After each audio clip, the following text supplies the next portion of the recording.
this is the Python for data analysis tutorial. Originally it was Ben, Peter, and me. My name is Travis Oliphant. But Peter Wang isn't here. He's coming later. You can meet him tonight at our booth if you'd like to meet him. He's a fantastic guy. But he won't be here. It'll be Ben and I giving the tutorial. Little background about me and Ben in the future. First, a few announcements to go over. Lunch, most important announcement at the very top. Lunch is moved to Exhibit Hall D. You have paperwork that says differently. This is the new place, Exhibit Hall D. So it's actually nearby the paperwork as well. So just keep moving where people are eating. I'm sure you'll find it. The schedule is 9 o'clock to 10:50. Then a break, 20-minute break.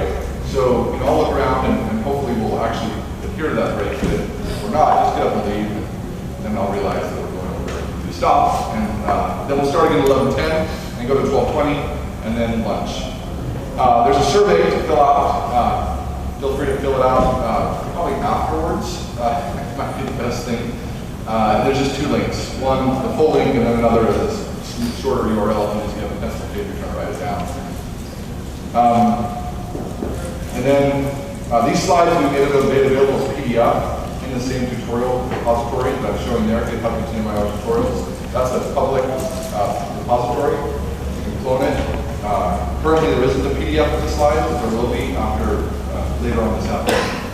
Convert a PDF and make it available there. Now there are also some volunteering opportunities available. If you're new to PyCon or if you've only been here a few years, I'll talk about those in a second. I did send around a flyer. If you're interested in Python for data analysis, there's actually a whole conference devoted to it. This conference happens twice a year, one on the West Coast, one on the East Coast. The one in October was in New York City. We're doing another one in New York City in this October to September timeframe. PyData Silicon Valley is in March. It's actually right during the sprints of Python. It's in this building, in the conference center, starting Monday's tutorials, and the next 2 days are talks. And there's a lot of great talks, a lot of great lineups. So if you haven't registered, there's still time, there's still space if you want to come to that for a few days. All right. PyCon 2013 volunteering. Can you go back 2 slides, please? Sure. Thank you. Yeah, there's important information. Volunteer opportunities. It's a great time to meet people, and there's a few opportunities needed. They need people to help at the front desk, stuffing bags. Excuse me. Stuffing bags, and they need help also a little bit later. Are we good on this slide? I can come back to it as well. So these are the low commitment opportunities. That means you just have to show up, do some stuff, and leave, and nobody harasses you again. Maybe you leave your card and you're really helpful and friendly, they may actually want your help again. That's like Richard Point. So it is a great way to meet people and get involved. So there's bagging. They need for about a half hour, and then at the registration desk, 1 to 2 hours anytime. You need on a Friday. It's a great place to meet everybody. If you're new or you're looking for a chance to get involved, it's a great place. It's a great time. There's other needs here. If you go to bit.ly, these URLs will tell you the latest needs, PyCon volunteering status, and more information at this URL. All right. Back to the talk. So my name's Travis Oliphant, and Ben Zaylor will be talking a bit later as well. We both work for Continuum Analytics. Continuum Analytics is a startup that focuses on data analysis. Large-scale data analysis, but large and small-scale data analysis. We do product development, we do training, and we do consulting services. Ben is actually one of our data scientists. I think he has a fun job. He gets to play with a lot of data. A little bit about me. I actually started as a scientist. I was working in remote sensing, satellite remote sensing. NASA and every country actually has satellites going around the world, looking at the Earth's oceans, the Earth's land masses, and getting data back from it, and then trying to do something with it. So I had my start with data analysis was basically with weather data, or scatterometry data that was used to infer weather data, trying to measure wind speeds over the ocean.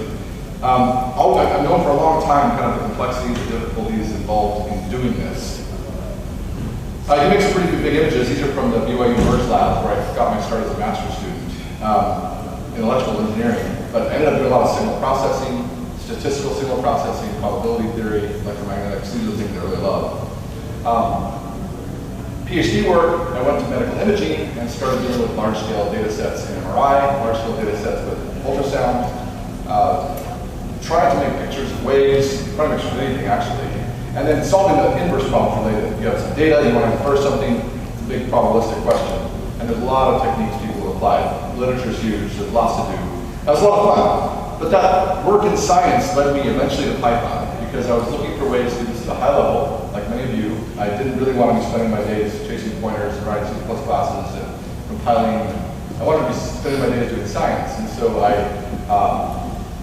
Python was there. I was using MATLAB at the time. Python was there. I learned into memory problems. I needed to use single precision instead of doubles everywhere. And so I looked around and found Python. I was actually trying to find derivatives of 5-dimensional data sets. So very large data set at the time. Still pretty big. I mean, several hundred megabytes, but that actually fits in memory. You can zip through that pretty quickly, actually, these days.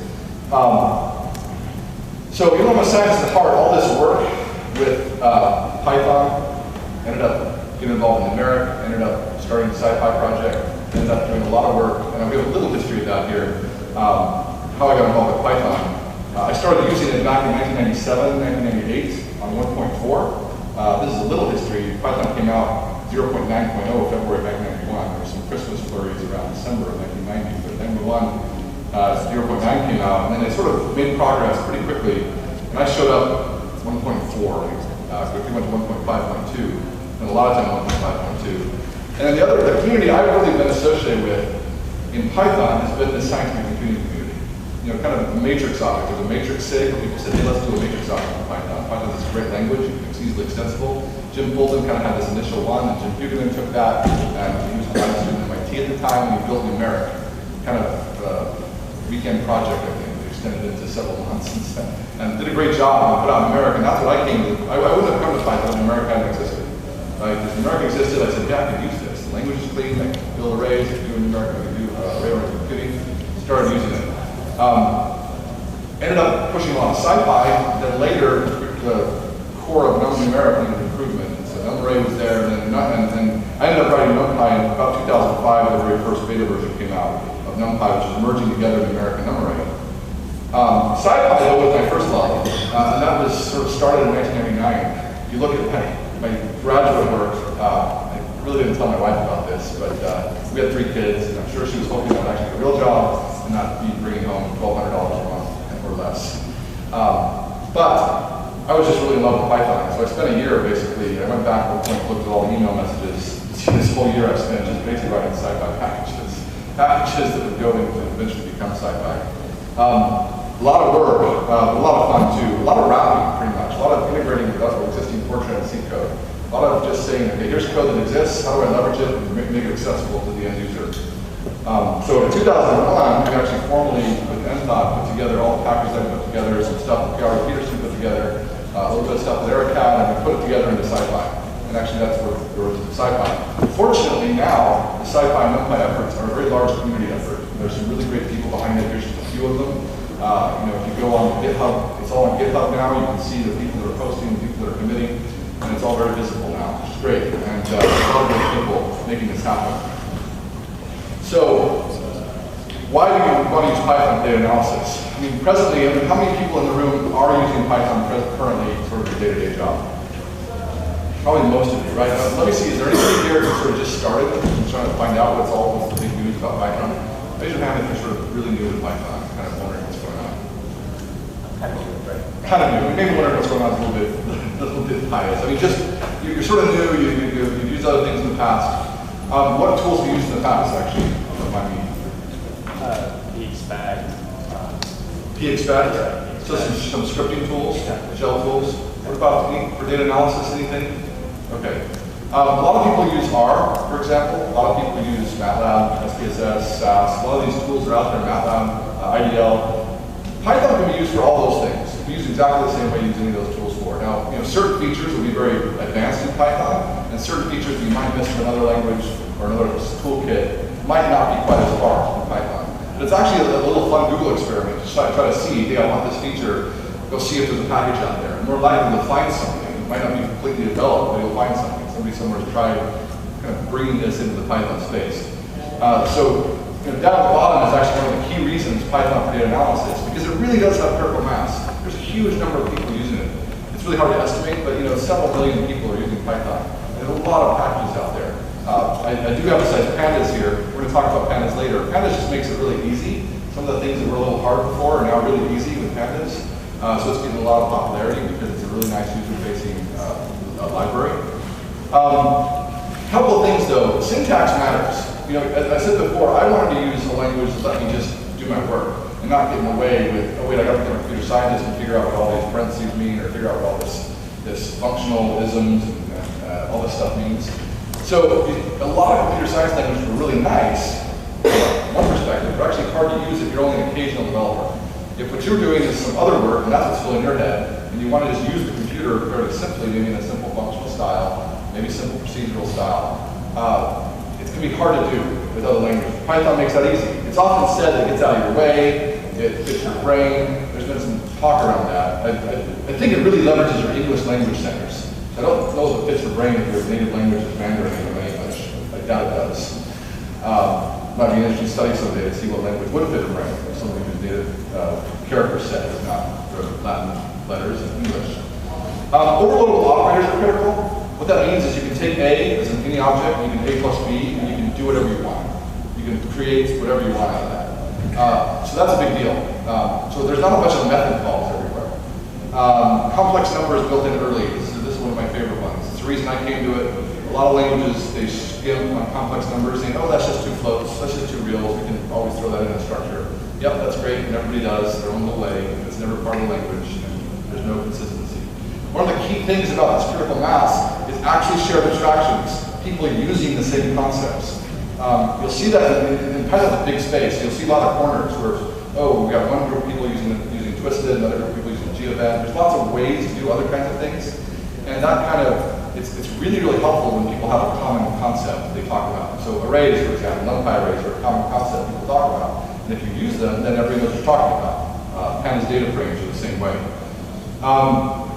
So multiple programming styles are supported. That means object-oriented, functional, procedural. It's not saying you have to come build classes to be a Python programmer. You don't. You can just write functions. In fact, you don't have to use any functions. You can just do the command line, type A plus B, and start exploring data and do plotting, and just write commands. So there's a simple, extensible implementation. Lets it grow, and it has grown. It's grown huge. There are a few things wrong with Python. So hopefully you're downloading the tutorials, and you're also downloading and getting stuff installed. That's why I have a few of these sort of longer conversational talks, slides here at the beginning. There are a lot of things wrong with Python. I've been in Python community long enough to sort of know all the warts and have tried to fix some of them, but probably made some worse along the way. Packaging is still not solved well. I'm actually pretty hopeful about this. I think there's some interesting developments this year that could potentially provide some really, really powerful tools.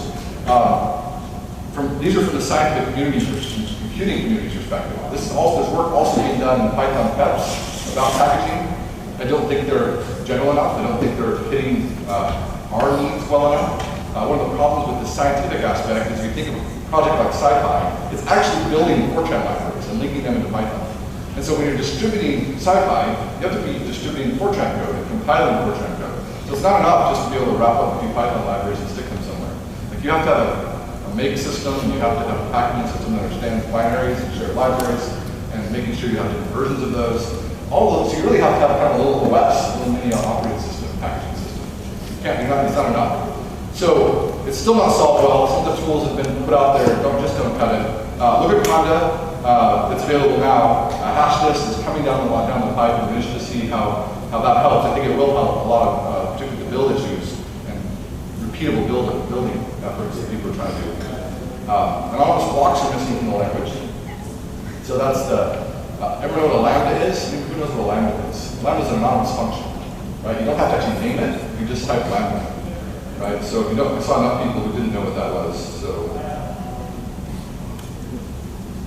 It's pretty fun. I mean, you can do lambda and just x, and then you have an expression. Any expression at all. You can make a method call, you can do capitalize. Right, and then fun can take a string, and then it will capitalize that string. So it's an immediate function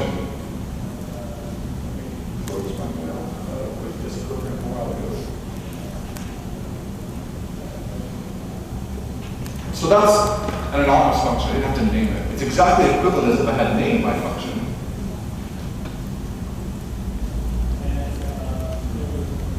Right, you see it's a little more typing, and it's harder to put that inside of a piece of code. Right?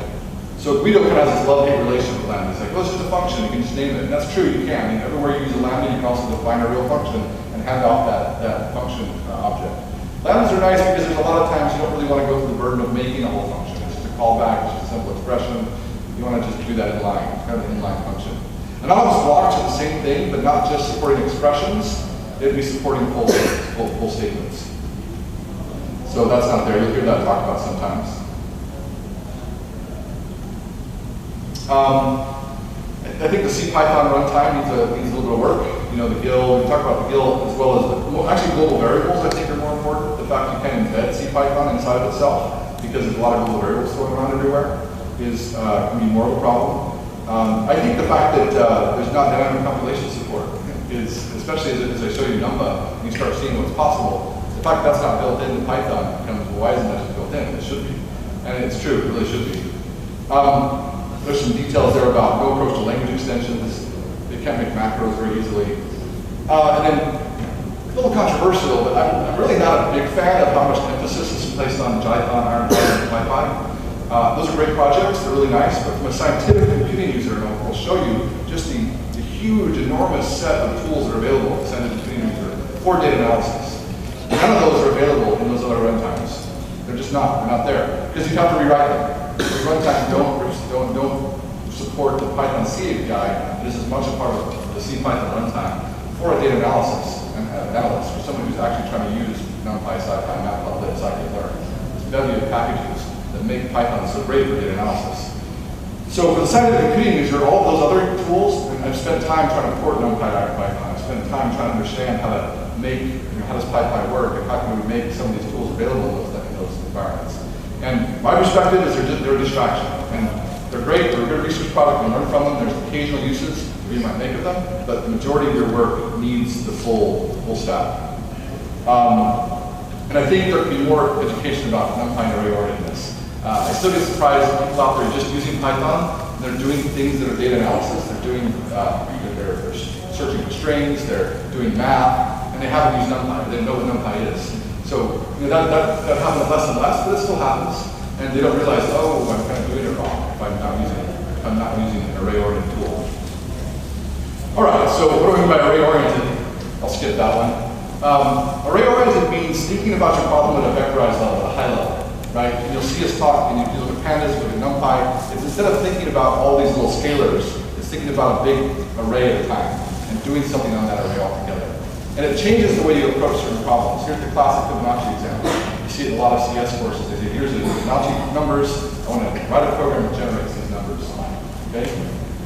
So there's a couple of common Python approaches. You can do the recursive approach, which is the most sort of easy to think about, perhaps, or perhaps not. You just have a recursive Fibonacci sequence, little if-then statements to test the base cases, then a recursive case calls back to itself. And then there's a typo actually, it should be underscore fib in the recursive definition. And then the iterative approach turns out to be a lot faster actually. So algorithm doesn't matter, you have to be careful. You might reach for the first simplest thing and then it turns out that's actually really slow.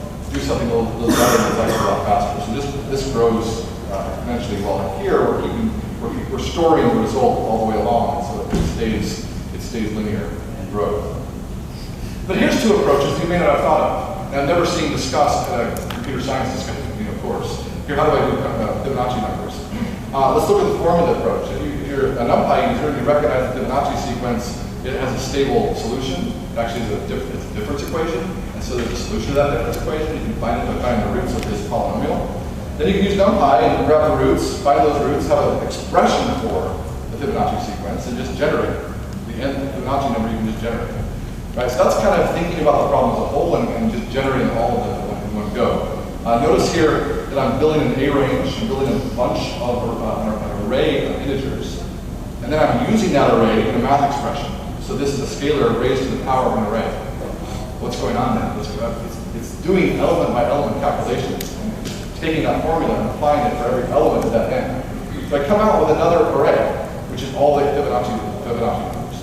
So in one line, I've done this, what would have taken a list comprehension or a for loop or some other tool. But there's even another approach, which is in the signal processing library of SciPy. If you look at the Fibonacci sequence, it's actually an unstable linear filter. So you don't have to have any input, and if you just feed it with this, you feed the input with zeros. So I feed my linear filter with zeros, the output is a Fibonacci sequence if my ratio, if my polynomial is correct, B and A. So, if you don't know what that means or anything about that, well, it's a signal processing concept, linear time variant systems. You can just create them. And SciPy provides you the ability to solve a linear time variant problem.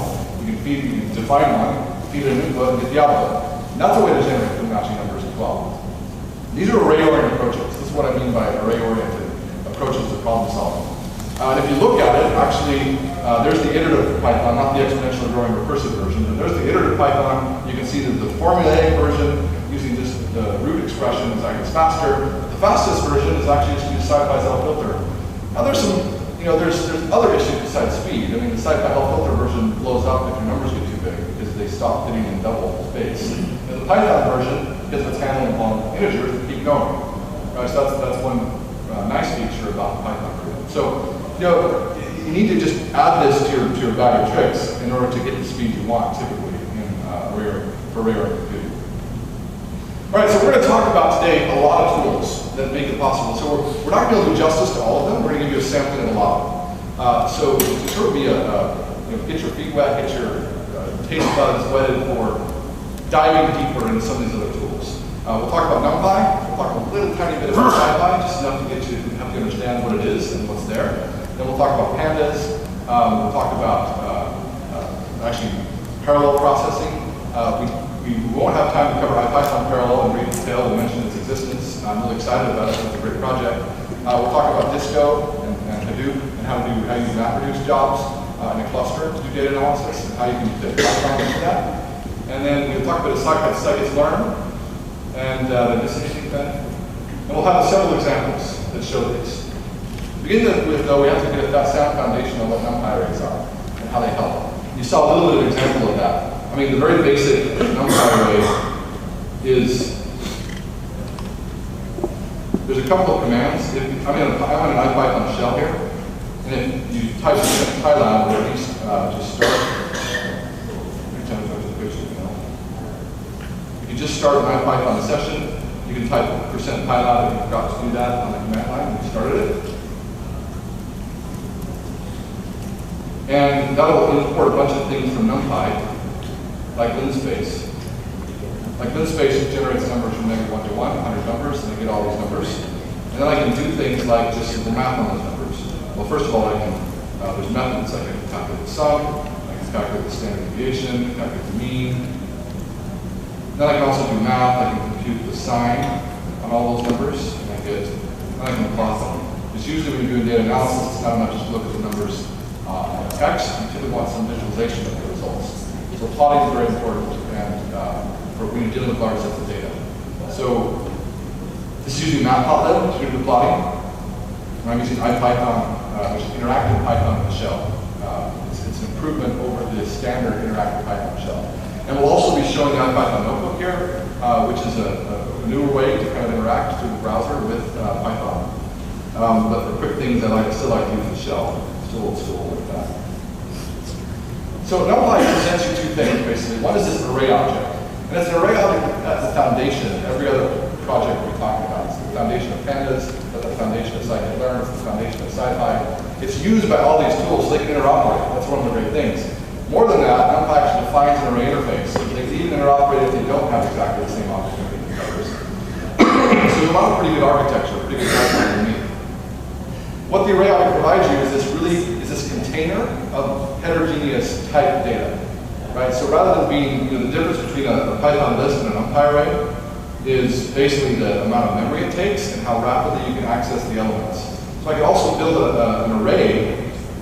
Every NumPy array can be converted to a list with the toList method, right? And you have this list, and if you look at the type of that, it's a list. The type of X is an array.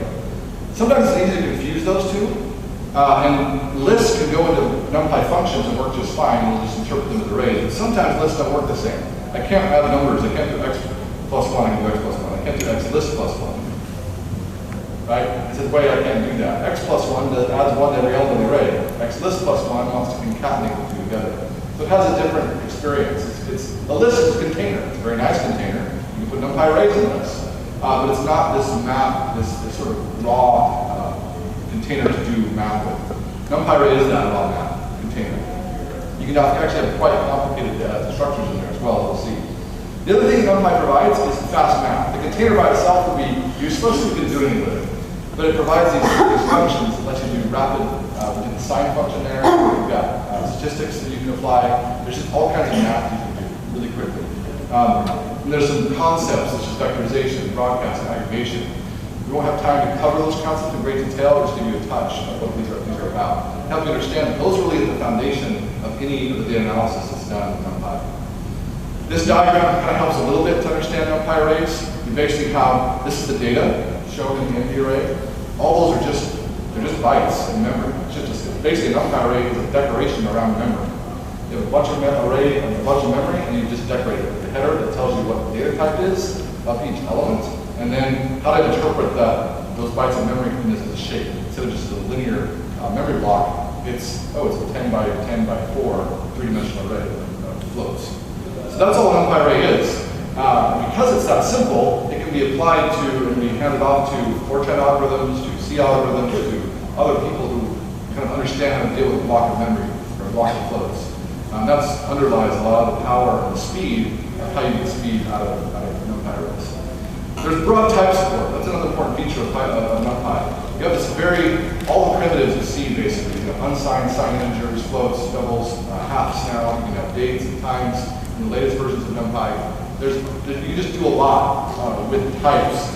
You can even build structures of types. So I can have a type in NumPy that's a string, an int, and a float, and a date time. And that can be a little record. And that can be a record that's sitting very compactly in memory. And I layer on top my array, and I can just stream through that data with an algorithm. So it really is what underlies the power of a lot of the tools you'll see. It's kind of this basic, this array. Slicing support is one of the big features of NumPy. The fact that you can quickly slice and dice, we say. You can go and just grab elements out of it. And those slices are always used when you do this kind of syntax, this kind of slicing notation. So it's the same slicing notation as Python lists provide. So you use the colon to go between the start, colon, and stop. And there's an alternate, there's a step you can also provide. And what stepping does is steps through memory.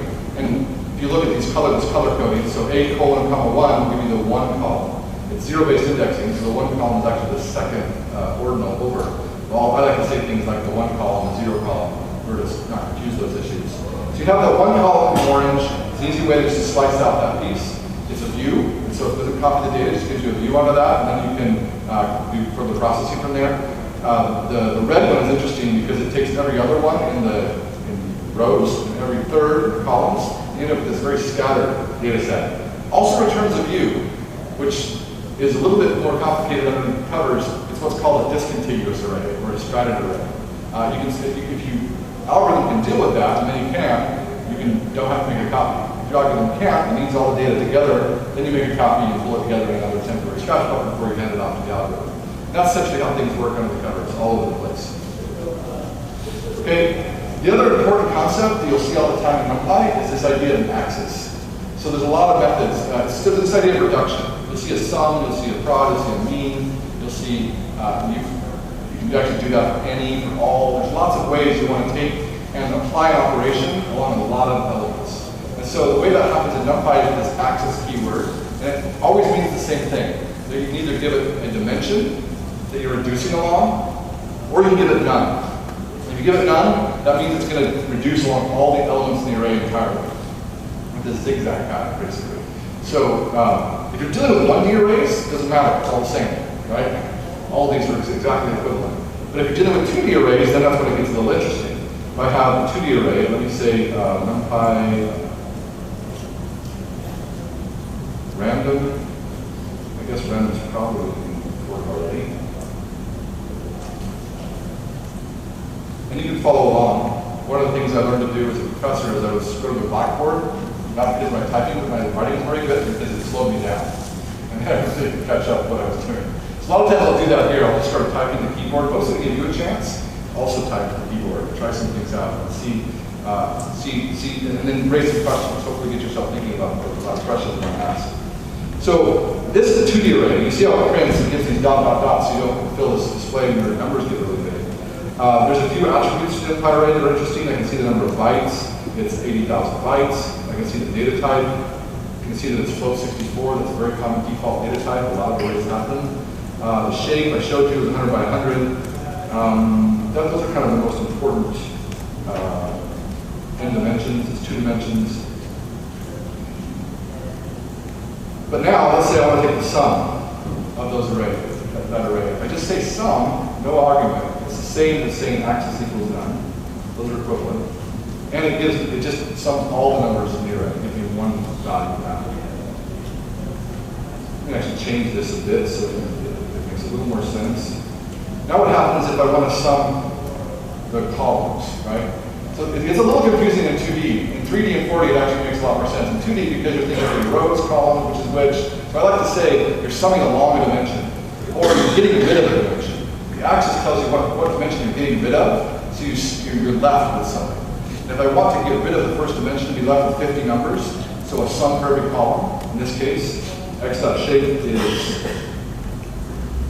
100 by 50, and so if I do x.sum axis equals 0, it removes the hundreds, the 0 dimension, and gives me 50 numbers.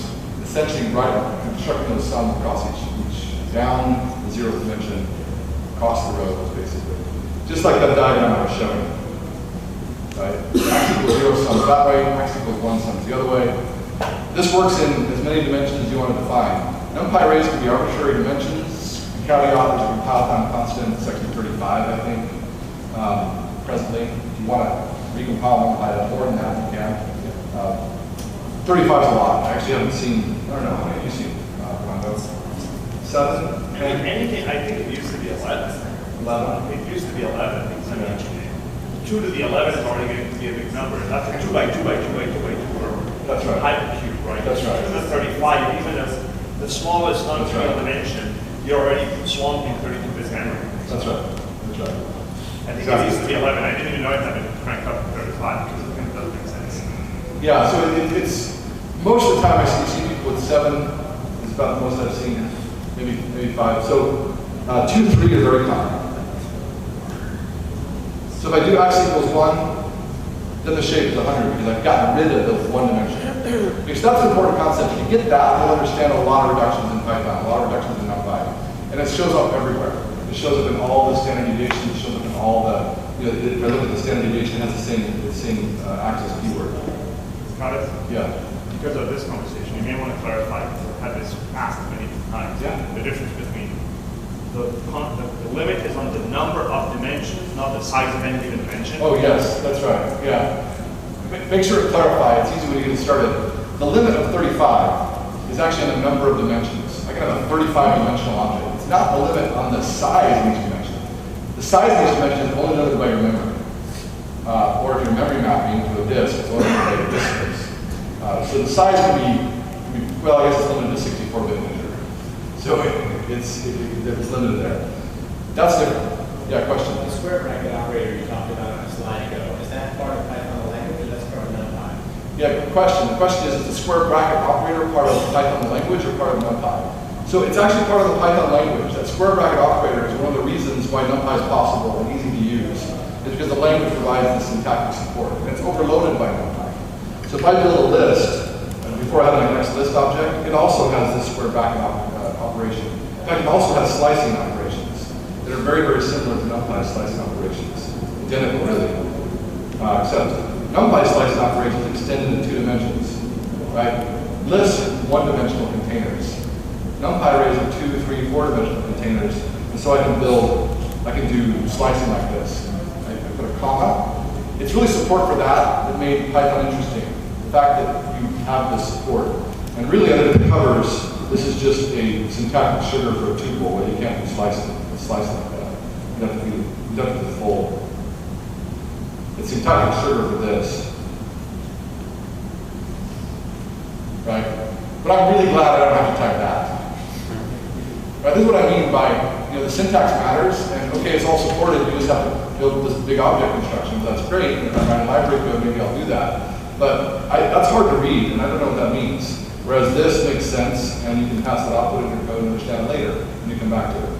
So this is the kind of thing that Python has enough of that made NumPy possible and made this array-oriented programming possible inside the language. Great question. Another important concept that's a little hard to understand initially is this idea of broadcasting. This is one attempt at showing kind of what that means. You just kind of have to do it a couple of times and you start to realize broadcasting really is fundamentally all the operations in NumPy are element by element. The universal functions, the math functions, they're all element by element. So really to operate on two arrays, they have to be exactly the same shape. Right? So if I have an X, if I want to operate on this guy, I've got to have with another array, I've got to basically have another random array, or another array that looks just like it. So I'm going to use ones. There's a command called oneslike. That produces an array of ones that's exactly the same shape as X. And now I can add these two together. Because they're commensurate. If I had another matrix that was a different shape, and I try to add those, it doesn't work. So broadcasting is a kind of exceptions to this rule. It's sort of allowing you to take arrays that might be interpreted as that size array and make it interpreted as that size array. And that's all it is. Right? So it's a fancy word that means a pretty simple thing. The most common case is when I have a scalar. If I want to use x plus 1, well 1 is not a 100 by 50 array. It's a single number. Well, but you can build one. Just build the 100 by 50 array that has 1 everywhere. That's what I mean. Right? And that's what it does. It doesn't actually build it under the covers, but it operates equivalently as if it had. So that works. I can do x plus 1. That's an example of broadcasting. Another example of broadcasting, what if I didn't have a scalar, but I had a vector of 1s? So let's have a vector of 1s. Let's call this z. So z has this shape, and x has 100 by 50. Can I add those together? Well, you can try it, and sure enough you can. So what's going on? What's it doing? Because you may also get clever and say, well, what if I try this one? Let's do 100 and see if I can't add, and then I have 100 by 50, and I have 100. Let me try to add those two together. Oh wait, that doesn't work. Right, it's not capricious, it's not arbitrary. It's just trying to match your dimension and use that. It's always, if the last dimension matches, it'll prepend 1 to the shape. Next does the equivalent of making shape, of changing the shape of B. Okay, now they have the same shape, and then those dimensions are going to have to be exactly the same number of elements each dimension, or one of them could be a 1. Because it knows if it's a 1, I just take the value in that dimension and just copy it everywhere, or interpret it everywhere as that same value, as if I'd spread that matrix out. Okay, so that's the idea of broadcasting, and it works pretty consistently throughout NumPy. Throughout indexing, there's a lot of places where broadcasting is used. So you'll see it occasionally. Sometimes, in order to fix things, you'll see this new axis in the slicing syntax. If I wanted, here I said v dot shape equals 1,100. That's fine. Let me see an example where that might be useful. If I had another array that was 50 by 100, let's see. Typically, don't see it at the beginning. What I really wanted to do, if I said v dot shape is 100, 1, right, then I could have added x plus b, and that would work fine. So how do I do that without actually saying v dot shape equals? There's this thing called new axis, and I can interpret b as a higher dimension array. So let's put it back to 100. So now it's just a one-dimensional array with 100 elements in it, and I can use slicing syntax to build up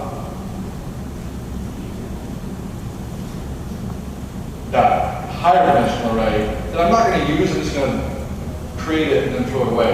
Just a view onto the data. It doesn't actually copy any data around or anything like that. So you'll see sometimes in code this, b is new axis, colon, and then plus x. So I need to do it the other way. Those who are paying attention at home realize I want to put the new axis after and make 100 by 1 and 1 by 100. So it puts a 1 in the shape wherever I see a new axis. I can do many of them. I can do as many as I want. So you'll see code like this quite often. you're dealing with broadcasting. That's all it's doing. Just adding a shape, adding one to the shape, and then allowing the operations to proceed. All right, so that's a concept you'll see in NumPy all over the place as well. And because it's in NumPy, you'll also see it kind of utilized elsewhere in other libraries and other tools. So these are kind of some of the, I think, some of the basic concepts that are important to get about NumPy in order to kind of move forward. Then, of course, understanding all the tools that it has. NumPy has a lot of tools. It's got ufuncs, it's got linear algebra, it's got some Fourier transforms, it's got a little bit of random number generation. It's got a lot of things that are there that you also want to be able to kind of leverage in your stable of tools. And that just takes the documentation page you go to and look about it. There's a lot of things you can do. This is something I put together a few years ago, actually. If you ever do import this, people still get surprised by this, I guess. Import this is the Zen of Python. Tim Peters mostly put this together several years ago. So I kind of put together Zen of NumPy a little bit. It could be improved, perhaps, and appreciate feedback on folks who are actually real experienced with NumPy to give us some improvements to these statements. All right, so benefits of array-oriented. You'll see it all over. It's one of the soapboxes I get on. I think you ought to be doing array-oriented programming. There's a lot of benefits. One is that you can think at a high level, and then the computer does a lot of work for you, instead of having to translate your high-level thinking down to low level before the computer gets hold of it. We're trying to apply that to compiler technology presently. I think there's a lot of performance improvements you can get by carrying the information at the high level down to low level. Fortran is still taking advantage of that, actually. One of the only languages to take advantage of that. So information is lost. And then the other thing is that array-oriented concepts actually map pretty well to modern hardware. So if you think at a high level, then you should be able to expect your compilers to manage to take that high-level expression and create optimized code for it. Now, you probably have to guide that a little bit. I mean, most likely, your array-oriented construction won't have the resources if you just map it directly. So there'll have to be some thought about how do I take and map this high-level expression into the limited resources. And I don't care how big your resources are. People out there will create a problem where those resources are limited. As the resources grow, our problems and our creativity just grows, and we just get bigger problems. So you always have that problem of mapping the complex expression I've written to the hardware I have. So these are the important things about NumPy, I think. It's array-oriented, has great slicing and broadcasting. It's an extensive D-type system that lets you cover everything from all kinds of data types. Not extensive enough, turns out. It's one of the flaws of NumPy. It needs even more. There's sort of a never-ending hunger for more data types. I'd like to add more, but it's not quite as easy as it could be. There's a C API. So I talk a lot about how some of the other runtime implementations don't respect Python C API. Well, NumPy has its own C API. So there's a lot of extensions to NumPy as well. So you have Python NumPy and then SciPy, which uses the NumPy C API. So it's not just Python SciPy using the Python C API. NumPy has its own. And then scikit-learn, all these other packages, a lot of them do. There's a lot of packages out there that do this. There's some growing, with Python 3 and the new buffer protocol and Python 2.7, there's been a movement away from using Python or NumPy C API. There's a good movement, I think, into sort of something more generic, an array construct. The data structure is simple to understand. It has memory mapping. And if you don't know what that is, that's okay. It's just the idea that you can take I said that NumPy array is a decorated pointer, a dressed up pointer. That pointer can actually be pointing to a disk buffer. So not just memory. So let's say you have only 100 gigabytes of memory. You're very well off. Most of you probably have 8, 16, maybe 16. But you have 100 gigabytes of disk or a terabyte of disk space. Well, NumPy array can be mapped to that full terabyte of disk space in a 64-bit operating system. And so you can slice, you can dice. I wouldn't recommend doing math, because math, when you try to do it, will try to create a large array in memory. But you can certainly slice out a piece and then do math on the slice. And it's a lot easier to do that than to do some seek or file I/O piece business. So memory mapping is a really powerful concept, especially to layer over binary files. There's syntax support for Python, which allows you to do a lot of things, and then people can write additional features on top as well, which is happening and has happened. There's a large community of users and packages that build out. It's a very large community, actually. This is just a sampling. It's interesting to see, and every year it grows bigger and bigger. Pandas is a really neat project that started just a few years ago, and we're getting a lot of people using it now. And we'll see why as we get a little bit later. All of these packages rely on NumPy. They rely on all pieces of NumPy, not just the C API. They rely on kind of the way things work. It's a lot of work to try to port that over to another world. what I say, it's a little bit controversial, but it's important to keep in mind as people are talking about other implementations of Python. You don't have this over there. You don't have this whole ecosystem in those other implementations. They're nice ideas, they're nice projects, but it's a lot of work to move all this over there. It could be done, of course. You've got, I would say, tens of millions of dollars to recreate it, or more. But, sort of why? I mean, I think there's other ways to do that. There's Python.net to integrate with C#. There's Python, there's Giant, and other ways to integrate with JVM. There's other ways to get compiler technology into CPython. So you'll hear me say that over and over again, but I feel pretty strongly about it at this point, after having years of interaction with both sides of the community. Python Conference, want to reemphasize that. I'm going to put a plug in here as we get started now with some of the examples for NumFocus. NumFocus is a public charity. It was just created. Fernando Perez is here. He's a member of the board. It's a 501c3 charity. Its purpose is to promote this whole ecosystem of packages I just talked about, just showed you. That's a lot of volunteer effort. It's a lot of, there's resources that are needed. There's machines that can be used. There's testing machines. Who's going to fund this? How is it getting funded? Oh, we got some flyers here as well. Application for membership is open. The way NumFocus works and operates is we have donations from individuals who help to fund these projects, either individually or collectively. It's up to you. If you want to have money directly towards IPython, you can donate to NumFocus and say, I want this to IPython development. Or you can have to go to SciPy, or you can go to NumPy, or whatever you like. So you can donate and not be a member. But we also really need members. Members help carry forth the mission of the foundation to kind of sponsor projects, to interact and interoperate, help conferences. Kind of this would be, it's like PIA set up for Python. NumFocus is kind of has that flavor for the set of the collection of scientific tools as well. We're doing a lot of things. We're sponsoring a Women in Science Engineering conference in Boston. We're sponsoring a technical fellowship.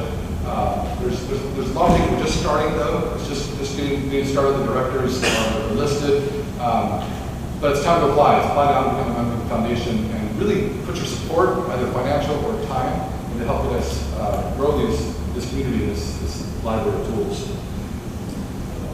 Okay, so I want to talk about, so I sat down and said, okay, I want to do a data analysis project with NumPy, right? And we'll talk about how to do some things with SciPy or Pandas and Scikit-learn and other tools later. But there's a lot you can do with this NumPy.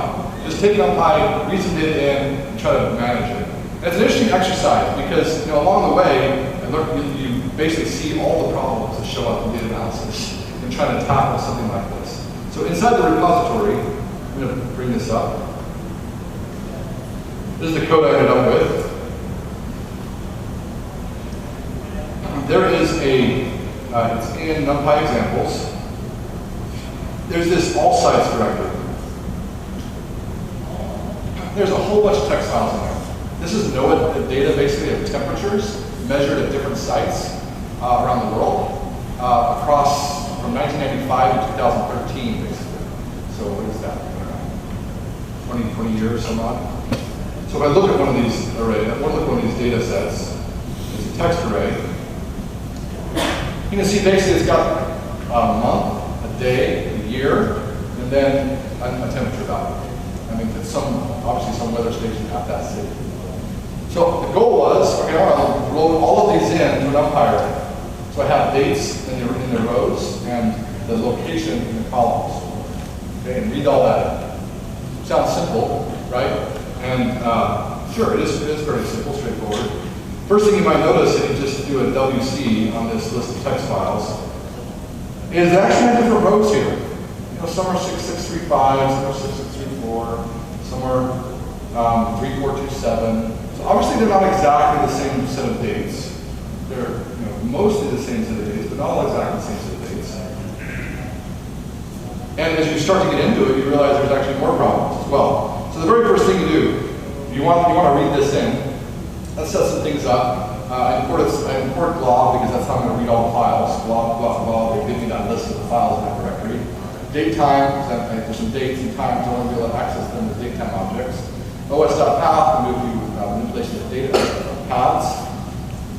The start and stop, I just kind of looked around, looked at the files, and saw that it started in 1995, January 1st, and ended ostensibly just February 28, 2013.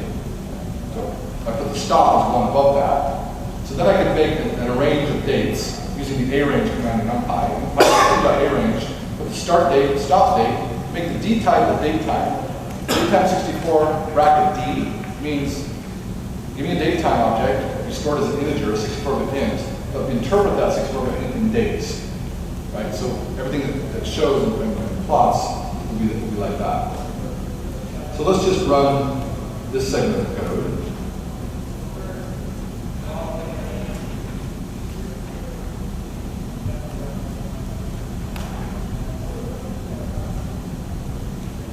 And actually, what I think I'll do instead of this is actually make a notebook out of this over working. Since we're not going to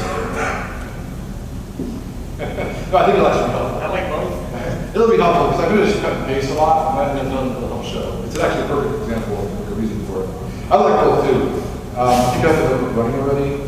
Just bring it up.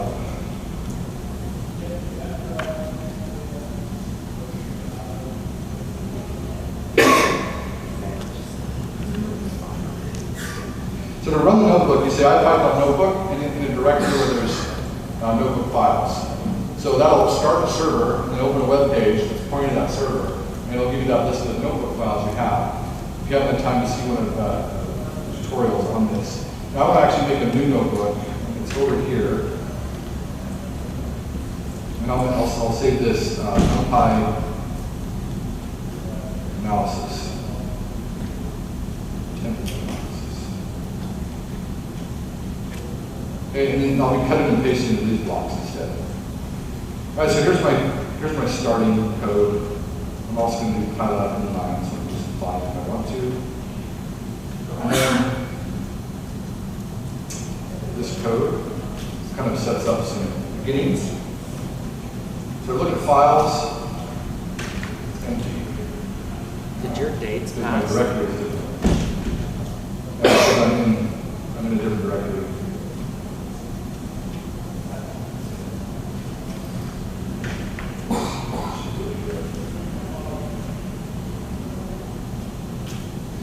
Right? There's all the text files that I want to read in.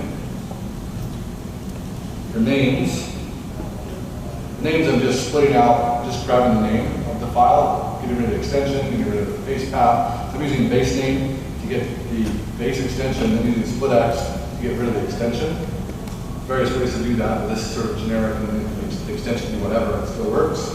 Using list comprehension for file and files to create that list of name strings. So the dates and names are like my indexes. I have the dates are going to be my rows, and my names are going to be my headers, my column information.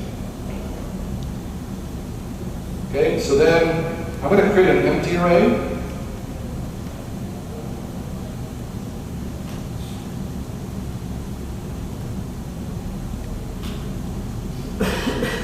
So that temps is now a NumPy array. 6,634 days by 325 sites. And then temps.fill, it fills with -99. -99 is used throughout this data set and give no data, missing data. So I'm going to basically have no data in there at this point, all missing data. Then I make a d-type. This d-type is an example of a structured data type. Because the data is stored in columns at months, days, and years, and then the temperature value, I'm going to make a structure that matches that layout. So it has a month, it's an integer, and it's using int 8 because the months don't get very big, so I won't use very many bytes. Day is another int 8, the year is int 16. So basically, altogether, this is 32 bits of integer values that will be stored in memory together in one big chunk. And then I have this floating point number 10, which I'll just use float 64. I could probably use single precision, but oh well, I'm worried about space. Not that worried, not too big. So then I get this temps.shape. If I look at temps.dtype, it's a float 64. What am I going to use this data type for? I'm going to use this data type basically when I start to load the data. Here's some stuff that I'm going to run later. Let's go down to loading the data right here. So when I load the data, I basically want to be able to just use load text, give it a file, name, one of those files on my list, and then pass in that data type, dtype equals dt.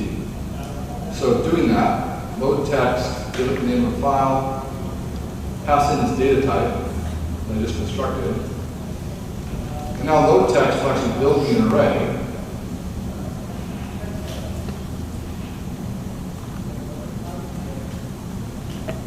(6,634). It's read that whole data set into an array where the rows are the lines of the array. Now, it doesn't have any shape. Wait a minute, I thought this was a two-dimensional array, shouldn't that be 4? All the data is actually stored in a structure. So the shape of this is just one-dimensional structure array.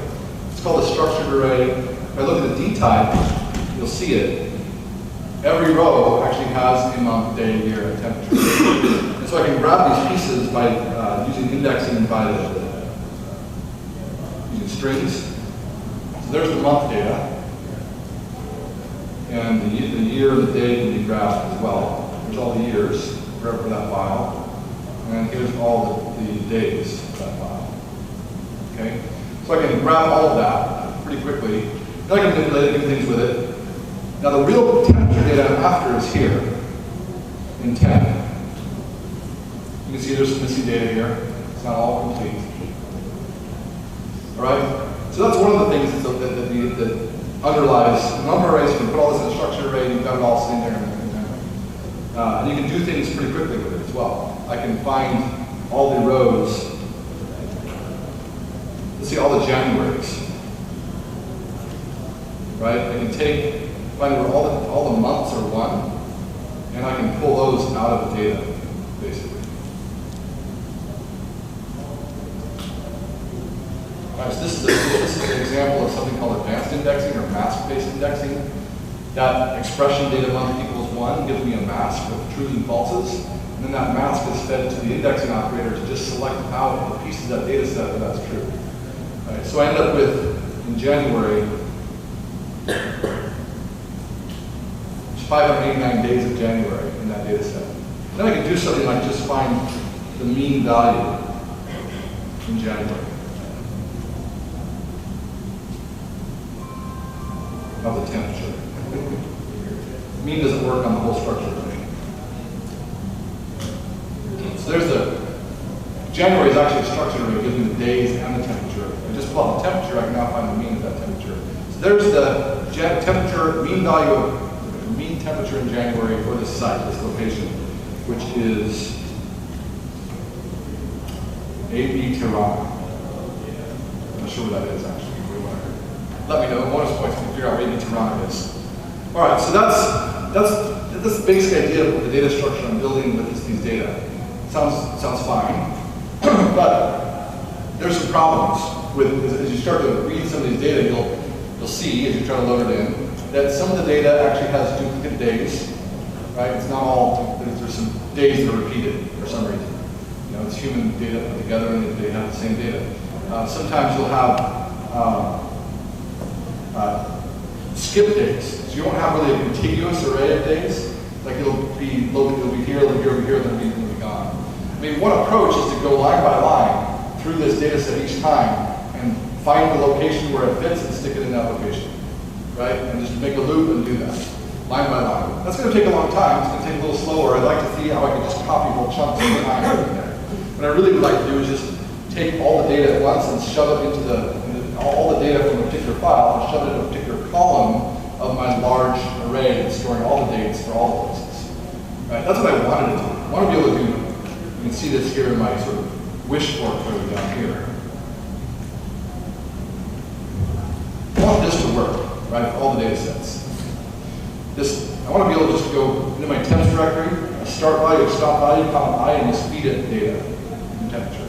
Right? If all the data were uniform and monotonic and easy and there weren't any problems, that would work great, that would be fast, and that would be really nice. So it's not that way, right? So the approach I took for this class was just to write a little function called detect that throws out data that doesn't fit this pattern. So if there's a duplicate entry, throw it away. If there's just don't use that side. Now, not ideal, right? I mean, ideally, I need to handle that and do something with it, you know, and ultimately potentially just go back and have a routine that just fills in the temp for that data set. Maybe even has to do it line by line. At least do that. And actually, with the compiler, I'll show you that might have worked actually. But I kind of want to just stay at a high level and just do copies of whole data sets instead of individual element by element by element. without a compiler, NumPy is very easy and it's very fast if you're doing vectorized operations. So if you're taking whole chunks of data and moving them from one place to another, you get pretty good speed. You get as fast as you can write it in C pretty much, roughly. Where it slows down is if you start to do for loops. I want to loop over this array and then copy one at a time into NumPy arrays. It's actually slower than just using Python containers in that case, typically, if you're using NumPy in a for loop. With the compiler, that's not true anymore. So there are some ways we can do that. So let's do what I did. You can see my detect algorithm. This is just, you can see what it does. I'll copy it over and we can talk about some of the techniques and the tools that it produces. So this detect takes a data set, which is from a particular file. It also takes the file name and the index number, just so I can print that out as this is running to show kind of what it's working on, maybe what's not working well, what files I have problems with. Then there's a lot of testing. So it starts saying that as soon as it's true, as soon as it starts, I'm going to throw it in the temps directory, where the temps array has all of my dates from 1995, January 1995 to the end of February of 2013. The stop is going to be by default length of data plus 1. Now I'm going to see, well, is that really true? Is this all monotonic in there? Do I just really have a linear sequence of dates so that I can really say, I can just plug this temperature data into my array? So, first thing I do, I notice there's actually some line entries in there where the day is 0. I don't know what was meant by that. Maybe there was something meant by that, but I don't know what to do with it. So I just throw, that's my first test. Is the day equal to 0 anywhere? And if this is true, if this is not empty, we print that, some zero value entries here in this file, and say value equals false. Okay? And I could have at that point returned if I wanted, but I wanted to kind of see all the problems that might exist with files, so I kept going. The next thing was to actually build this date stream, take that file, and create the actual dates stored from that file. So I have the dates array that has the expected linear range of dates that I'm expecting. Now I want to see what the dates that are actually in that file. And I want a NumPy array of date times to show me that. So I build these strings to get from the day, month, and year data and move that to a NumPy array of date times. This is what I came up with. Date time is pretty new in NumPy. Maybe a better way to do this. But, the approach I took was just to create this year, month, day syntax. 2007, 307. X, Y, and Z are going to be elements of data of the year, month, and day, just using standard list comprehension and zips. And this just throws out the zero value days. So I throw out those entries. And I just talk about, I look at TD. Notice I'm not going to use it at zero value days. I'm not going to correct for that. I'm just trying to see if there's other problems as well with this file. And then I make an array with those date strings of date time. And then I have a date time array, TD. You can actually see what this would do for a particular day. We've got that data stored already. So let's go over to IPython shell.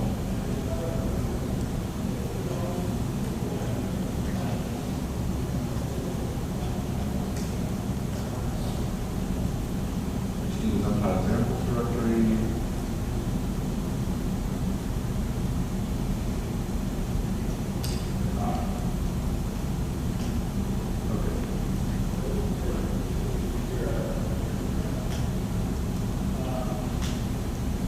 It's just this list of strings all the time, no dates.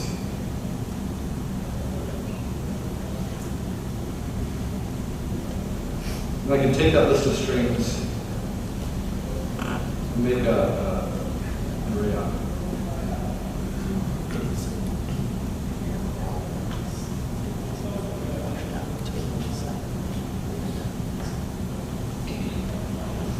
Now what I want to do is I want to see, are these linear? Are these monotonic? Is there any skip days in there? How would I check that? Well, in NumPy I can do this slicing notation. I can take a slice of the array from one past the first all the way to the end, and use that to subtract from it, starting at the beginning and going till one up till the end. Basically make this array of differences between these dates, right? And then you look at that, it's mostly ones. Mostly the time delta is the time of one day. So I can basically then look in here to see if any of these are bigger than or not equal to 1, basically.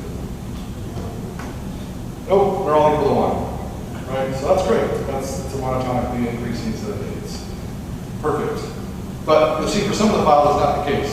Sometimes they're 0, that means it's a duplicate entry. If the diff is 0, then it's there again. Now, I'm not testing for a lot of things. I'm not testing for this is completely out of order, and there's a duplicate entry way down here that's February 2013 is here, and it's also way up the first file. I'm not testing for that. So I'm assuming there's some degree of monotonicity, maybe just a few mistakes. So what this points out is that most data analysis is this kind of stuff, right? It's coming from, here's my data, and it's some raw form, and I want to do this analysis with it. There's a lot of work to go from what was stored in there. I have to figure out how to plunge it and move it and find problems with it and throw it into something that's normalized that I can do calculations with. And that is absolutely true. If you look at any data analysis project, 70 to 90% of your time is spent doing this, right? And that's actually one of the reasons Pandas has become a popular tool, is it makes some of this a little bit easier, right? NumPy, you end up doing a lot of these mask arrays and do some loading, and you're sort of doing that over and over again. And some of that is baked in and wrapped up in the Pandas in a nicer interface. So you can sort of load it, see it. So it helps make some of this data munging and futzing a little easier. But that is an important part of any data analysis project is this effort. It's actually what makes Python really good for this. Because Python has these tools available. You've got string processing, you've got regular expressions, you've got all this stuff, libraries for XML processing, all this stuff at my fingertips that I can apply to any particular problem. So, sky's the limit. If you run into difficulty, you can find a solution, find an answer.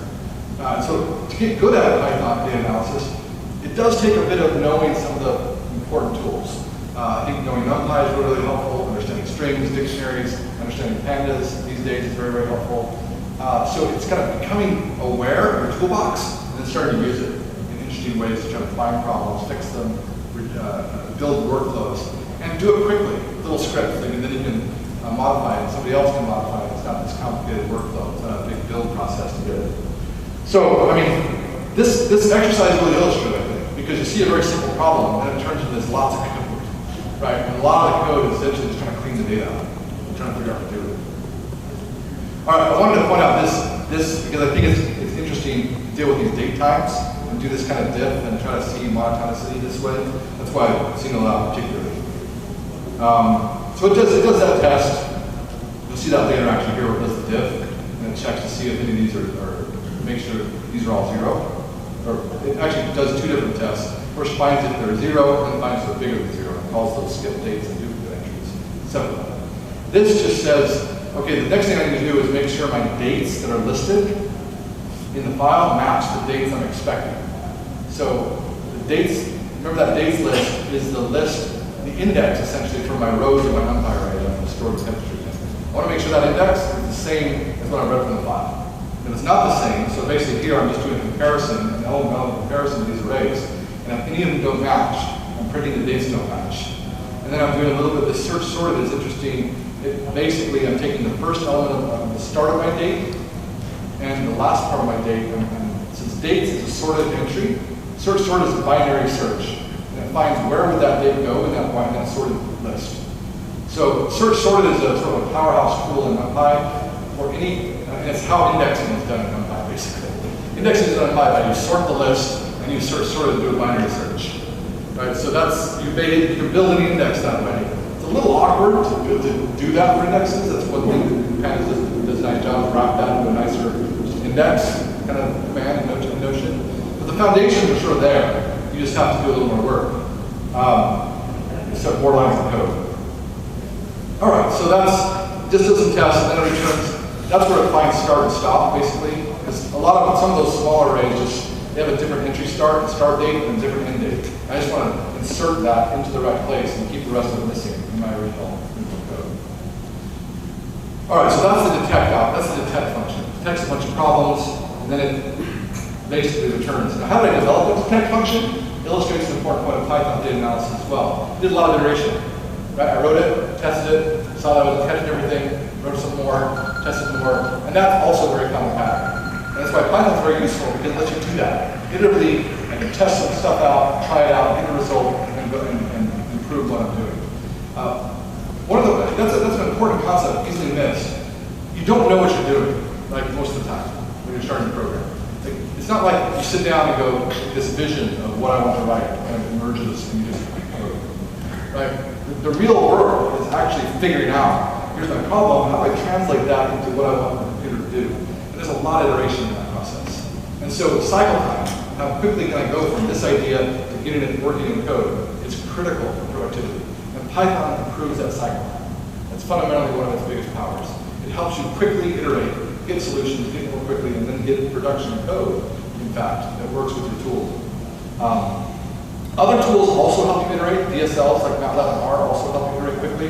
The challenge they face is it's hard to go from that iterative tool you've written into production. Very often in most situations, someone has to migrate that at this point. In Python, it's easier to take what you've done and just put it, and that's your production code. Not always advisable, depending on what you're doing. You might want to have a second pair of eyes, look at it, run some tests. Testing is really critical if that's going to work in Python. All right, so enough lamp, enough trouble getting up here. I've been around too long. I have all kinds of things. You just want stuff working. Oh yes, I didn't find my little finder.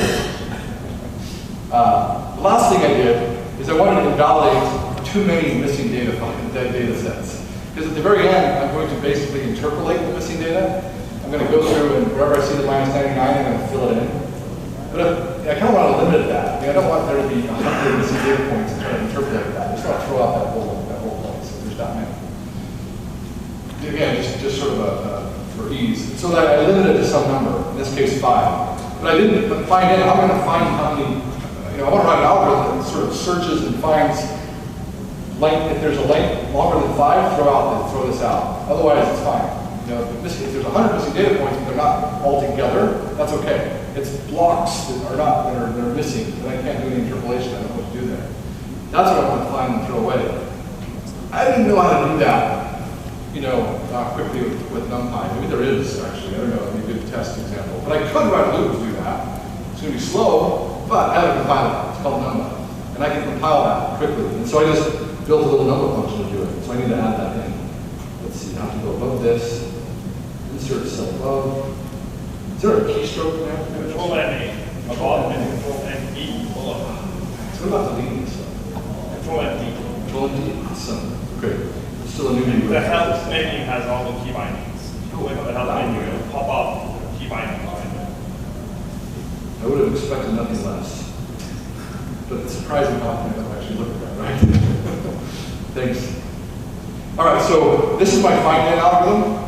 I just wrote it as a loop around a vector. So vec num is the number I'm actually testing for. That's the missing value number. And n is the number of blocks together. Pretty simple. The result's false, count 0. I do a for loop through the shape to the whole array.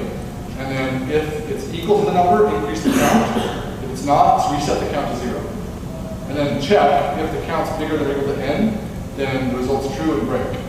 And I'm done. And I can then return the result.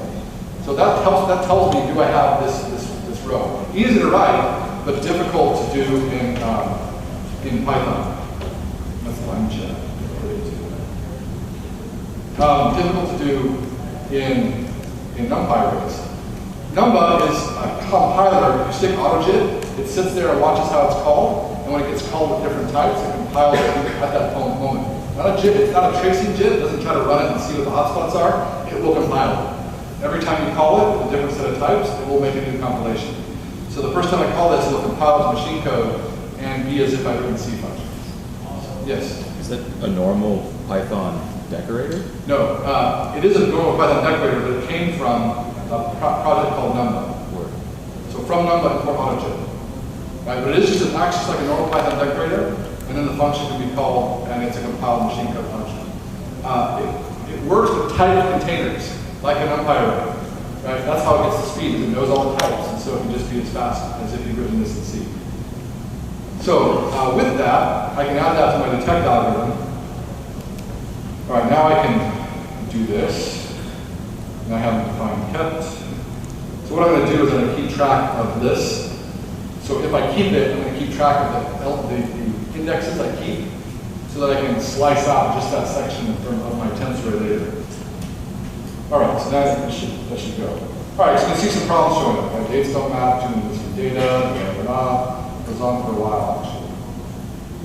It's still going.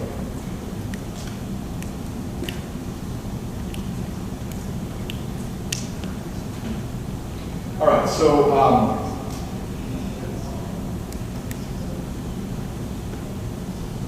is anybody actually able to try this out? You have to be able to clone the repository and make it work.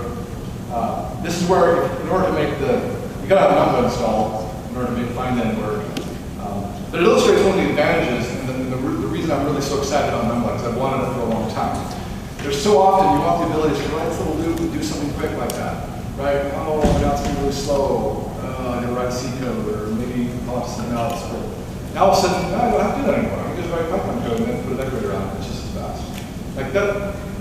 Not talking about writing whole applications. I'm just talking about writing little routines like this, which show up all the time as you're trying to do some data analysis here. So Numba's in 0.7. It's basically for vector kind of code, for basic array-oriented processing. It works pretty well. It's still 0.7 because we're trying to add support little corner cases that we're still raising errors on, and because it needs more testing. It needs more users to use it, so I know we're really not having a bug that's floating around there. It's kind of shown up because not enough problems we're trying to solve. So please use it and tell us what's broken and what's not working. All right, so that takes a little bit of time. Only 300 or so files, so we should be able to soon. There we go. So if I look at the result,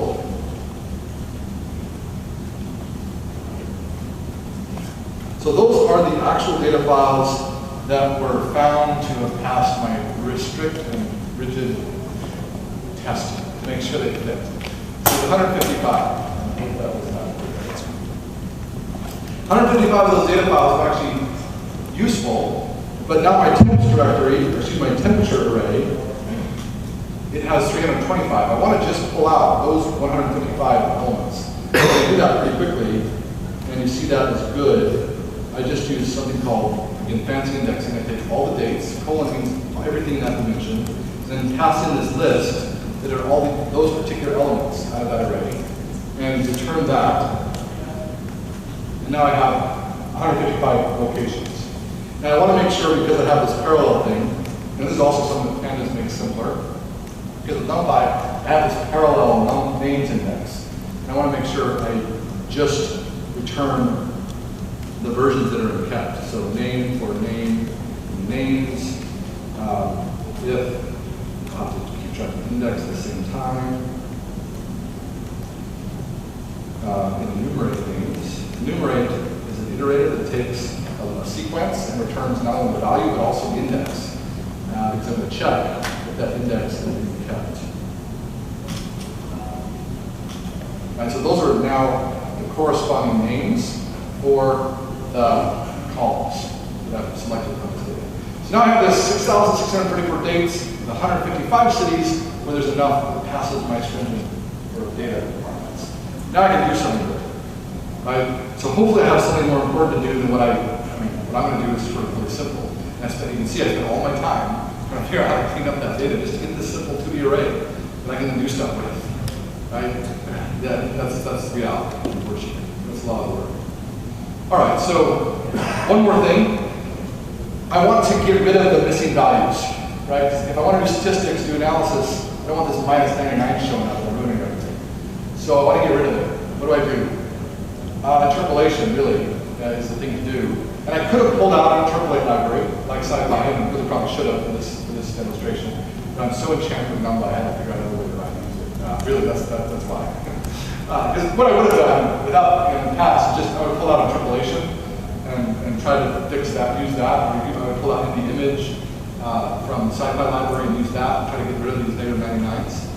But instead, let me just think what I would do if I were a loop. And I just, for every place in range, I kept track of day, and I kind of did this loop through the days. And if I found a negative 99, kept track of it, started there, and then just had to do some special code for it from the top or the bottom. I can't do linear interpolation. I have to just do a flat copy of the data. If I have a negative 99 at the start, there's nothing behind it to tell me what to interpolate to, so I just have to use this value. Same thing with the my negative 99 to the bottom. But if I'm in the middle and I've got data on either side, then I can interpolate across the block between my two decent values. So that's all I do. Linear interpolation right here at the end. So these are the two tests to see if I know the other cases, and this is the standard case. Otherwise, just increment if I didn't find a bad value. So they had that function. Again, that's a big for loop. And I don't necessarily need the jitter. I could just do it in Python, but it'd be pretty slow to work on this larger data set. But with that function in place, now I can use it to replace my good with my bad days. And it's only so easy to replace my bad days when things aren't going so well. So I can do a test, find out if any of these are minus 99. Well, I can do a couple of things. I can actually show this. You can see there's my, all of my data. I want to scale the axis to really make that useful. It's really long and skinny. Right? But you can see, maybe if I do plot one of them. What's that? What is IMShow? Well, IMShow it comes from Matplotlib. Plot, IMShow, they're all from Matplotlib. When you type PyLab, %PyLab, they're brought into the namespace. Otherwise, you have to import matplotlib.plt pyplot as PLT. But we put PLT in there, so if you want to use PLT on all the Oh, plot that's types, great. it's clear where they come from. Oh, that's a good We idea. also do it. We also call NumPy as NP. Oh, So you that's can, good. for examples, you can keep You can NP do- and PLT explicitly. You Oh, can abrogate, and the code will be a little bit. Got to update my, yeah. That's great. Stop. I prefer that. It's true. Well, so I started using Pylab a long time ago, and some of these weren't there, but they've improved, so it's great. Pylab is part of the IPython project, which Ron Terra is the author and the principal. There's a bunch of people working on it now, but he's sort of the creator and the head cheerleader of the IPython project. And does a great job coordinating a lot of other things as well. So that's IMShow, but maybe I want to plot this. Let me plot maybe the first 10.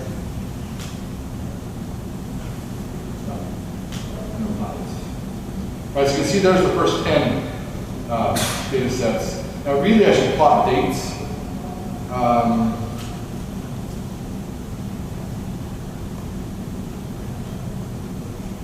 That work?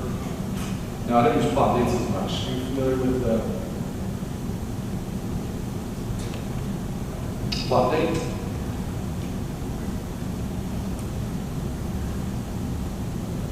Good.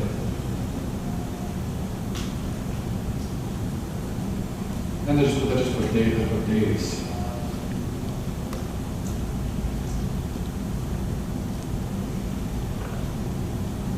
You can basically see this yearly cycle that we're seeing. Right? The temperature fluctuates every year over 20 years. So that's not quite. Let's just see that. So the dates it's just showing the numbers there. The dates, even though they're daytime dates, they're under the covers. They're really a day past the epoch, and that integer number represents the day number of days past the epoch. That's what you're seeing. It's day 9,000 since January 1st, 1970. All right, so looks like everything's good. Now I want to do things. I mean, I could just do things like this, average over all the dates, but you can see the cyclic behavior. So averaging is going to give me this mean value for the year. I think that's okay. And for every location, that's what axis equals 0. For every location, I'll get a single value for every location. This will give me a single value for every day across all locations, which is probably even more so. Not sure what that even means, right? It's an average over temperature, nobody experiences, who cares about. Or I can even something more silly and average all the data into one and get one number. Okay, cute, but what does that mean? Right? So really, I want to be doing some more aggregations here. I want to group this somehow. Probably one of the simplest things to do is group by month. Right? So I get the month values as the unique from the month. So NP unique will take and just give me a list of the unique entries in that list, so 1 to 12. Right? And then I can use that to basically build this little dictionary here. This is all the stuff that Pandas makes a lot easier. You can do it with NumPy, it's just you have to do a lot of the work yourself. And keep track of the dictionary, you have to do this. This is why people have written things. And what's happening is a lot of people wrote their own libraries, and then Pandas kind of came around and unified a lot of these little tricks that we're doing into one thing that makes all this so simple. All right, so then there's my, now I have a key of months.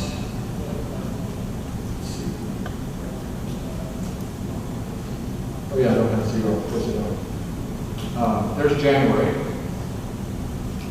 So that's 155 average values of the temperature in January temperatures for all those sites, all those locations, right? So it averages all the places for every year. It takes January out of each year and averages just those values. The reason it did that is because of this line right here. It created a mask where the month is equal to 1, 0, 1, 2, 3, 4, whatever it was, and then took all the values across the row. And then it just took the mean of that and did it x equals 0, so summing down all the January values that were pulled out of that expression. And then here's just an example for Salt Lake. I've got the good names, and I can print the result for this case. It's not called good names anymore. Right, so there's the temperature in January, or every month, the average temperature in Salt Lake. From that data set. Right. So, there's a different, the other way I could have done this, I could have done this kind of analysis for each file and then sort of built up my summary statistics in a separate result. I mean, there's lots of ways to approach these things, but kind of the workflow is very, very similar. Now, here's a little preview of Pandas. Once I had that good data set, I could have also done the same thing by just using Pandas, build a Pandas data frame, handing my dates as the row index, and my good names as the column index, basically. And then just done a group by. Group by creates an object, and then I can calculate things with means, standard deviations, whatever. And so it essentially does the equivalent of all those maskings, but now I can do it with sort of simply, it's a lot simpler to write this, and it's not really think about this too. There's not much to keep track of in this. So this is useful. One reason, big reason Pandas is useful. So I have to import Pandas, first of all. A couple things I have to do. Change the name here. Never change names. My wife wants to change my child's middle name. I'm thinking, wow, it's such a mess. I know what it's like to change names in the middle of a coding exercise. I hate to change names in the middle of a life. So here's Pandas. You can see it gives me the same result. Sort of much simpler. Much simpler, I mean, somewhat simpler, right? There's several lines of code and some concepts to keep track of. Pandas keeps it all together. But underneath the covers, it's doing very similar things. It actually has a pretty optimal group by aggregation strategy that's more optimal than taking mask arrays and applying them everywhere. So there are some savings in memory as well that it does. So I do recommend it. Okay, so that was a very long example of sort of how you do data analysis and what some of the issues are and where some of the tools are. Big part of it is data munging, grabbing data and pulling it in and getting something. Now once you have it, there's a lot of things you can do. And we'll talk more about other ways to do data munging. I could have done this in parallel. Could have had multiple machines running, one on each turn. So it was fairly straightforward to do it on one node here. But I could have incorporated other nodes, all looking at the same file system and each working on different files. That's kind of the MapReduce paradigm. What if I didn't have 335? I would have had 300,000 that I was trying to do. And I could spin that off on 1,000 nodes, and each node spend about the same amount of time I just spent here on 300. Right? That's the kind of thing that you can start to do pretty quickly and pretty easily. Ben, are you ready to show some things? We're supposed to break at 10:50, right? Right, it's 10:50? Was it 10:20? It's 10:30 now, so we're past time if that's the case. It's a great time for a break, so if they have the break open, let's take it. Let's just verify that, because I think it's a great time for a break right now. Yeah, exactly. That's what I want to make sure is we're hitting that. So is it correct? 10:20 is the correct time? Great. Let's break now. We'll give you 10 extra minutes, so come back at 10:50, and we'll start again. Somehow I got the times wrong there, but it makes more sense to be in the middle. Yeah, in the email I thought it said that, but it didn't. Yeah, okay. Oh, yes. Yes.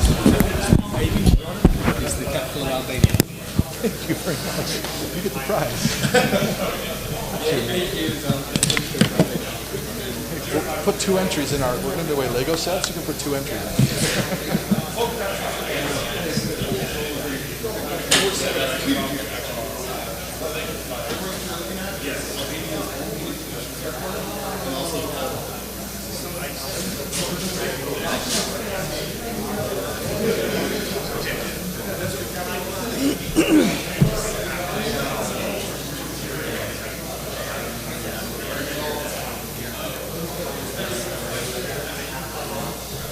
Well, sort of. Mostly I might, yes.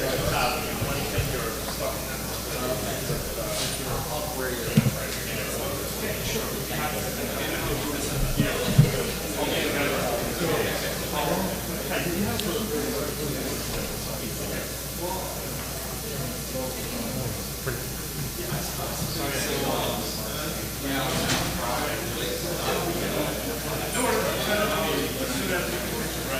Worry about this. No worries. No worries. Yeah, no pressure.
Has anybody been able to successfully log on to this or look at the IPython notebooks? Okay, great.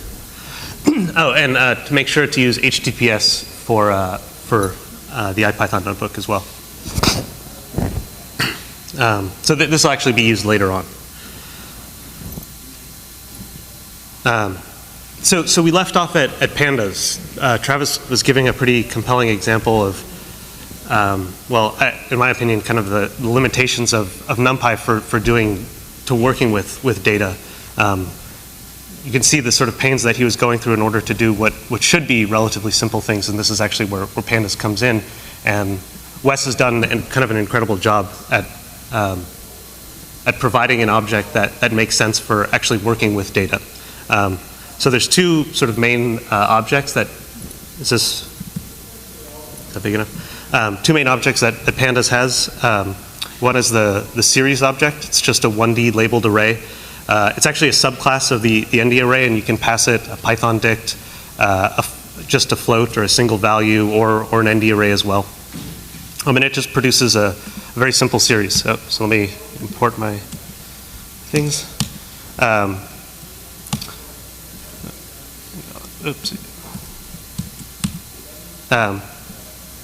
the indexing is very similar to a dictionary. You can just call it with the index that we provided. So here we have indexes A through E. But we can also index it, the series through regular NumPy indexing. So we could look at just the first value, or a set of values. It's very simple. And you can take these series objects, and build up a data frame. So this is very useful if you're working with time series data, like what we'll do in a little bit. But it works with non-time series as well. And the data frame is just a dictionary into those series objects, or a dictionary into NumPy arrays, actually. Excuse me. So here we just create two NumPy arrays. np.random produces random values between 0 and 1, and tell it to produce 5 of them. And I give it the index of A and number 2, just randomly, and I print it out. But I can also print out, in the same way of a series object, I can print out just the first column or just the second column. And I can also index into that array with the .ix operator. So in this case, I'm looking at the first 4 values for both columns 1 and 2. Does that make sense? Everybody following along? Great. And I can just add here, just add more columns. I can actually extend this out as far as I want. And the nice thing about the pandas indexing is that it actually it works quite well with the columns that we defined above. So, sorry, on my screen I can't. Oh yeah, there you go. So we have indexes 1, 2, 3, 4, and I can ask for the indexes 2 through 5. So it doesn't have to be indexing on value. It can be indexing on the keys or the column names. And I can also take just a cross section of that data if I ever need to. So here I take a cross section of 3. So in this case, I'm just taking the lines, right across here. Oh, I need to rerun it, and now I have the same values.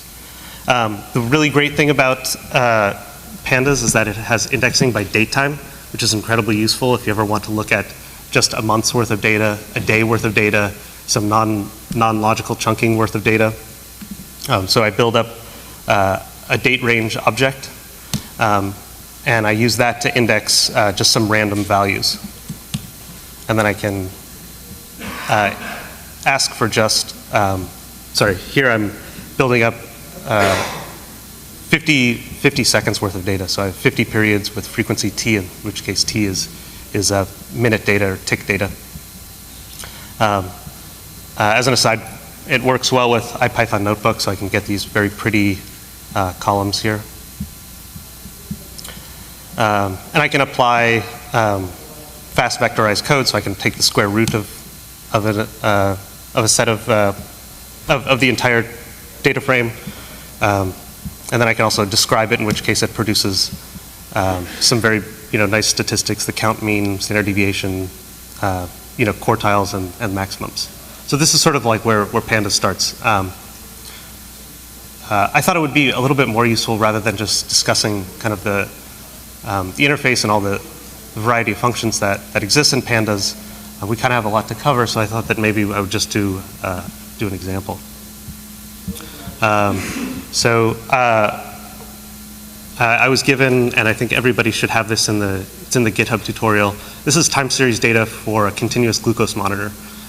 So if you know anybody or you yourself have type 1 diabetes, perhaps you're fortunate enough to have one of these glucose monitors that are on that sit adjacent to your body. It's somewhat like a beeper, and it monitors your blood glucose level every 5 minutes. It records those statistics. It also has an insulin pump that can be connected with it. So if you get low or too high, it knows how to respond appropriately. So I thought that we would play with some of this data. So the first thing that you want to do is load it. As you can see, it kind of throws up. So as Travis was illustrating over and over again, data is inherently messy. From wherever you get it, it's got lots of problems, and Pandas does a really great job of handling messy data. So you can see here that in the data file there are these nil points.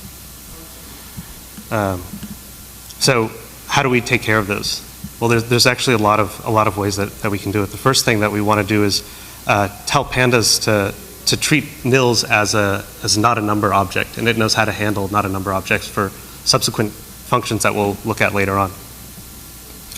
So we read in our CSV data. We're parsing the dates actually as date time indexes, so we can index into this. And then we tell this data frame object that not a number values are listed as nil. And like all things, we want to plot it. That's the first thing I do whenever I get data. You want to grab it and then see what it looks like.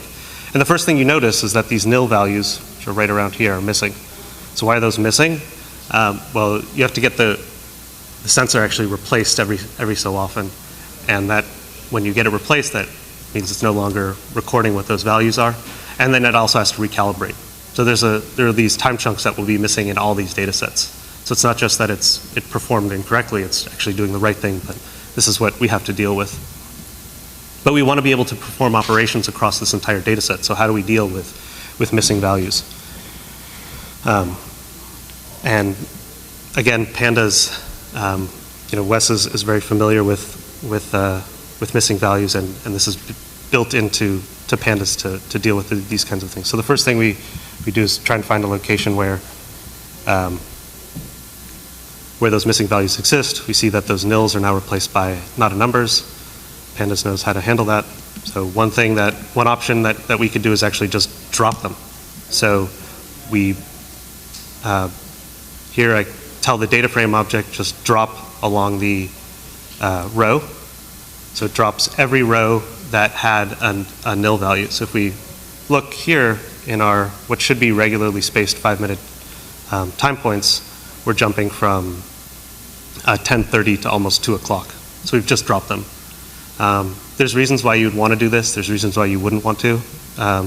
If we can calculate the mean very easily and see that if we didn't drop them, we'd have problems calculating the mean. If we go actually later on when we go through other methods, we'll see that the mean calculations will be different if you did perhaps a forward fill or a backward fill or interpolate. Also, Travis was mentioning how mean doesn't work across an entire record array. For Pandas, as you can see, it does. We don't have to call mean on just a single column. We can call mean on the entire data frame, and it will produce those mean calculations for both or all columns. He also mentioned, so I just added this as well, that NumPy he was trying to build this example of, well, I wanted to fill but not fill too much. I wanted some limit on how much I wanted to do that. So Pandas also has that baked in. So again, I'm just highlighting here where those missing values are. And instead of fill in A0, I tell it PAD, which is a forward fill. So I'm just taking the value previous to not a number, and I just propagate it down. And here I actually tell it to limit it to 5. So if you see more than 5 not a numbers, only fill up the first 5 and don't do anything with the rest. And that's oopsie. So you can see that the 22.54 is filled 5 more times, and then we have the not a number. So it's really useful for doing that. We can also fill those values with just 0 and calculate the mean, and you can see that these values are now different from these other ones. Perhaps that's of some interest to a clinician that's looking at this. And we can also interpolate the values as well. So we take the first value previous to not a number, the last value after not a number, and then we interpolate between those two to produce, this is just a future warning, to produce values that we can actually operate on. As I mentioned before, it has really nice indexing, so I can say, I want to look at what was going on in this patient's bloodstream on October 4th, 2010. And Pandas as well integrates with Matplotlib. So there's a few people that aren't familiar with Matplotlib, and I'll be getting into that a little bit later, but for now we can just take a data frame object and we can just call plot on it. And it produces this really nice plot. So here, actually, I haven't really gone into the details of this. What you're seeing is glucose and ISIG. So glucose is actually the, ISIG is the amperage that's being measured at the sensor. There's a little bit of munging that goes on between that and what the actual glucose value that's reported. There's some calibration that has to take place every so often. But those are the two things that, that a clinician might look at to assess how well a patient is managing their disease. We can also, as I said before, index across, across multiple dates. So here I go from October 4th to November 4th. So I want to look at how the patient does across an entire month.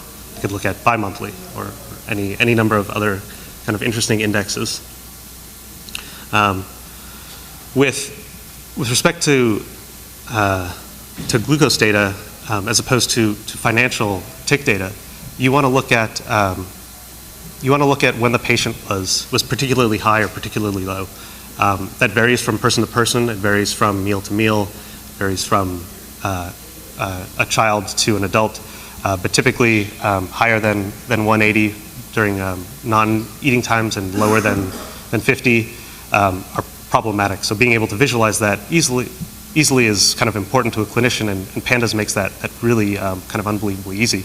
In the same way that NumPy, you can pass in those masked arrays that Travis was illustrating before, you can do that with your Pandas objects as well. So I want to say, give me all the highs for a particular day that are greater than 180, and give me all the lows that are in that day that are lower than 80, and then plot it.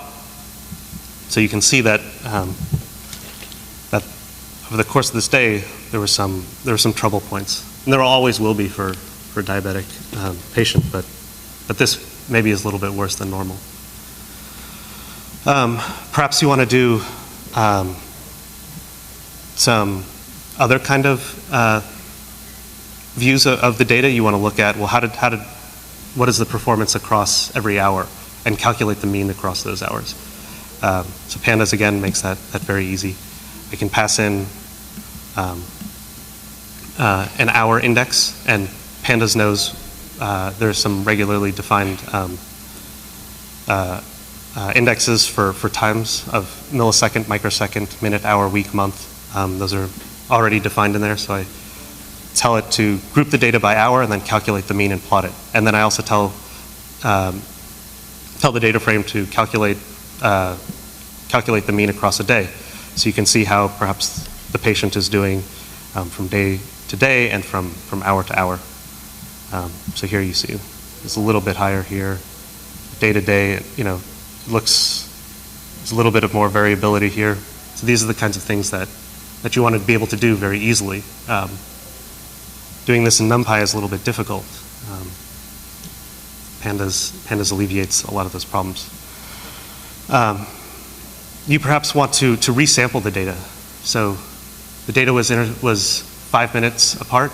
You want to look at, well, how things change minute by minute, or hour by hour, or 35 minute by 35 minute, and do some amount of interpolating between 5 minutes to 35 minutes. Doing that is not difficult. We can create a date offset. In this case, I want to look at day of the week indexing, because perhaps you're a weekend warrior and your Saturdays are much more packed than your Mondays. And looking at that is perhaps informative for the clinician to assess what's going on.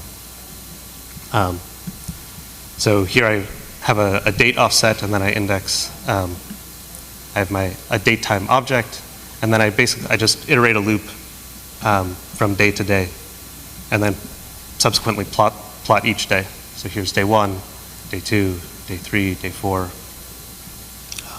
and perhaps I want to look at 35-minute parts of a single day. The reason I was doing this is because I thought, oh, maybe I could build build some kind of machine learning algorithm to see, well, what do your 35-minute chunks look like, and does that happen regularly? And I wanted to know how, I didn't get very far with this. This is just sort of the beginnings of it. But I wanted to know how good is a patient at estimating how much insulin they need to deliver and how much carbs they've just eaten. And I'll explain what those mean in a little bit more. There's also computational tools that are built into pandas as well. So you don't have to write your rolling statistics, basically. There's rolling count, rolling sum, rolling mean. There's a whole host of them.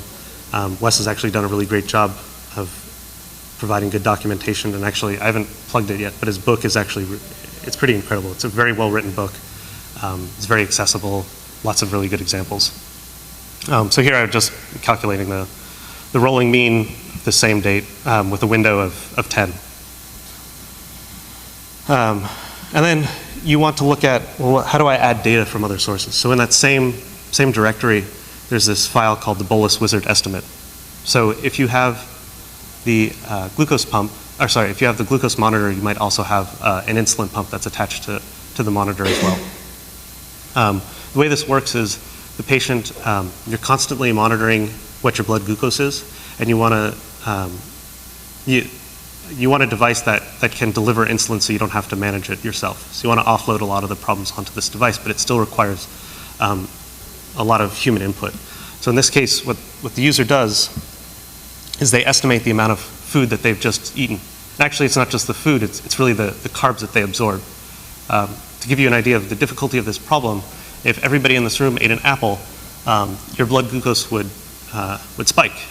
But that's mitigated if you put some peanut butter on it. So trying to assess what your blood glucose will be in response to any meal or snack is a rather difficult problem. And it's one that you sort of have to kind of oscillate into what should happen. So we, again, just load the data. It's a time series data set. There's some timers here to know that the insulin pump can automatically deliver a bolus or an insulin injection if you get too high, or to set off an alarm if you get too low. This is the amount of bolus that was delivered, the carb ratio that's calculated, and can you see this? It's not scrolling over for me. And this is what the user estimated they ate. So people with type 1 diabetes become very familiar with these values. For me, I'm not as familiar with it.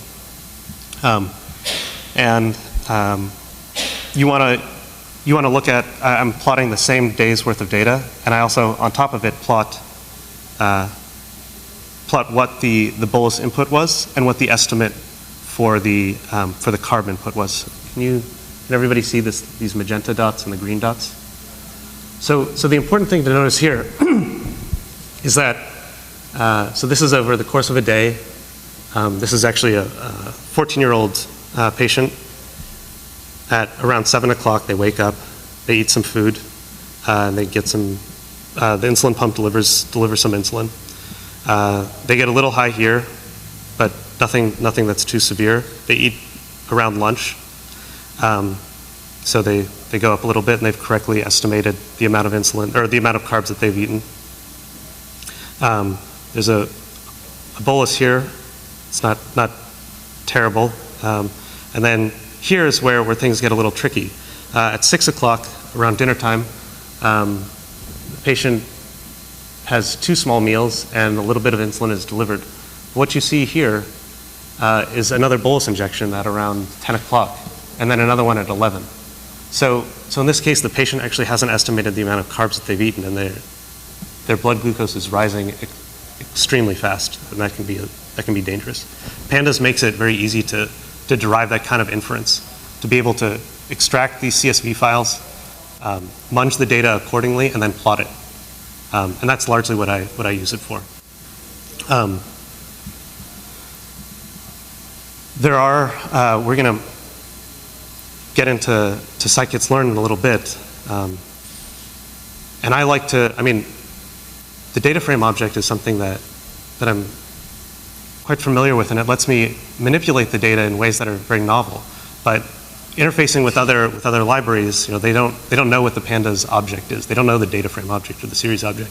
So it's important to know how to get those values out, how to reduce that data frame back to a NumPy array. And these are sort of standard methods of getting it out. And actually, I used this earlier to generate that CSV file. So I had a list of all of my clusters in a data frame object, and then I just said to CSV. So that's really great if you ever want to get CSV data out, or LaTeX actually, or HTML, or to a record array, or just the values. So we're going to take a small aside back to NumPy.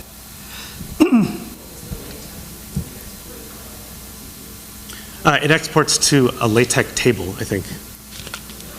Yeah. I've actually never used it because I haven't written LaTeX since graduate school. So in trying to motivate machine learning, I wanted to go to this sort of classical example of PCA, principal component analysis. So if you're dealing with high dimensional data, multivariate data, you need a way to both visualize the data and then also to derive inference from it as well. So this is sort of this classic example of illustrating how PCA sort of works.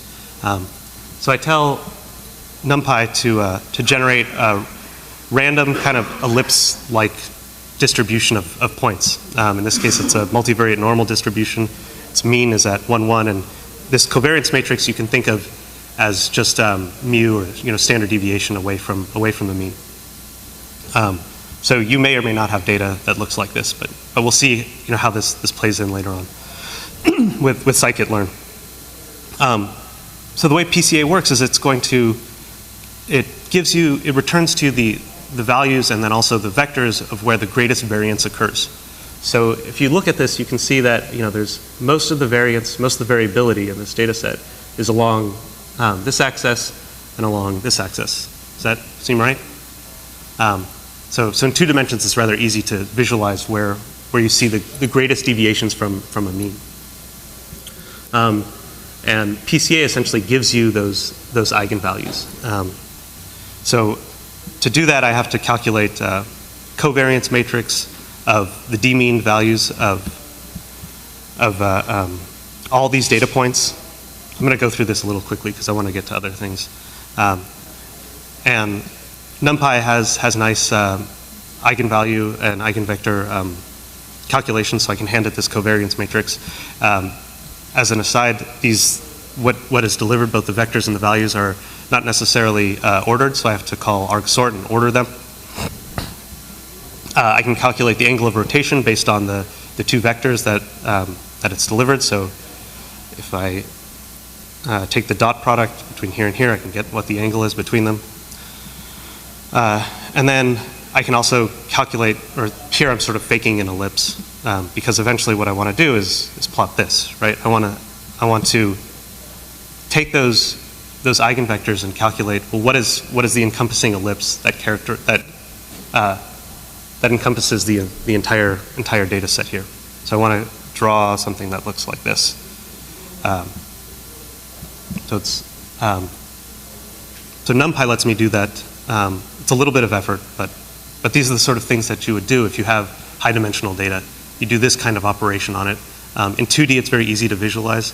As you get past 2D to 3D, 4D, 11D data, as you get into sort of hardcore machine learning and your feature set grows to 40 or 100, you can't visualize it. But you want to be able to reduce your data down to 2 dimensions to say, these are the vectors that most describe how the data is oriented. And that's generally what PCA does. So we're going to use this in a scikit-learn example. So this is also a classic example. It's built into scikit-learn, which is a full-featured Python machine learning library. Jake Vanderplas, who's here, is one of the main contributors to it. I don't know, is Olivier here? Yes, they're teaching. They're having a whole session on scikit-learn. They're having a beginner one right now. Okay. They're teaching an advanced one this afternoon. Okay. Olivier is teaching an Okay. There's lots of videos. I encourage you to look at them. This is just a brief overview into one of the standard things that you can do with it. I think, do you know when the IRIS data set was first measured? In the 70s? 93? 1930s? Oh, 1930s. Okay, so a gentleman scientist, or actually a full botanist, sat down and measured these 4 features. I like to think of them as, in machine learning language, you often break things up into features and classes. I have a physics background, so I like to think of just measurements and things of those measurements, or just types. So he measured the sepal length, the sepal width, the petal length, and the petal width in centimeters for all of a wide variety of irises. And he tried to classify them between these 3 different types of irises, the Cetosota, versicolor, and virginica. So I also wanted to actually just take a break and mention how awesome IPython Notebook is. So scikit-learn has a lot of data that's already built into it that you can easily just import. So I can call, let's see. What was the command? Oh, ds, sorry. Ds stopped. Oh, maybe that's not it. Before it gave me a list of all the, oh, well, I guess here it is. A list of all the data sets that are in here. So there's Olivetti faces, sorry. There's emails, I think, from the Enron email database. There's this IRIS data set. I encourage everybody to go and look at all these things. It's a really great way to get into machine learning. And there's lots of examples on the scikit-learn database. So in this case, I'm looking at just the IRIS data set. So I call load IRIS, and it loads it into this kind of weird object. So what is it? So I look at IRIS data, and it's this NumPy array of floats. And the columns of this are going to be, if we scroll back up, they're going to be these sepal length and widths and petal lengths and widths. So I have a NumPy array, let's see. And then here are the targets of it. This is already classified data, so we know that this one is exactly Cetosota and this one is Virginica.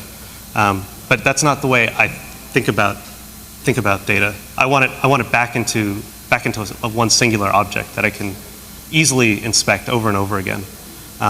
So I take the IRIS data and I just pack it right back into a data frame object, and it's indexed by those features, those measurements. Oh, maybe I should actually load these things. Okay, so I have df, and then I can look at, actually,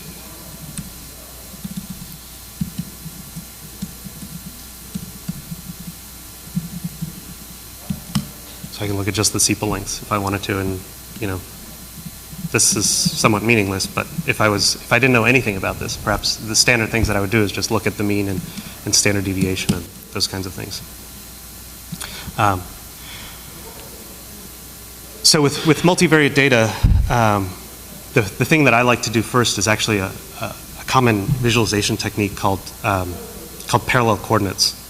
Oh, sorry, I should say that I've also replaced the 0, 1, and 2 with the actual name Cetosota virginica, because I can't remember what 0 corresponds with, and I want to actually know a little bit more about that data than just the values. And I called join on it to bring the IRIS back to bring those the target names into the original data frame. So if let's see. So I have this data frame object of the IRIS, and then I join that data frame object with the original IRIS data sets, and I have this new column here, types, and that has all the corresponding types to it. So Pandas has this plotting technique already built into it. It's a very common one. It's called parallel coordinates. The basic idea is that I connect data points at each of the columns to one another. So I take the sepal length of each of the classes, and I put it at whatever that numerical value is, and then I correspondingly do the same thing to all the other columns.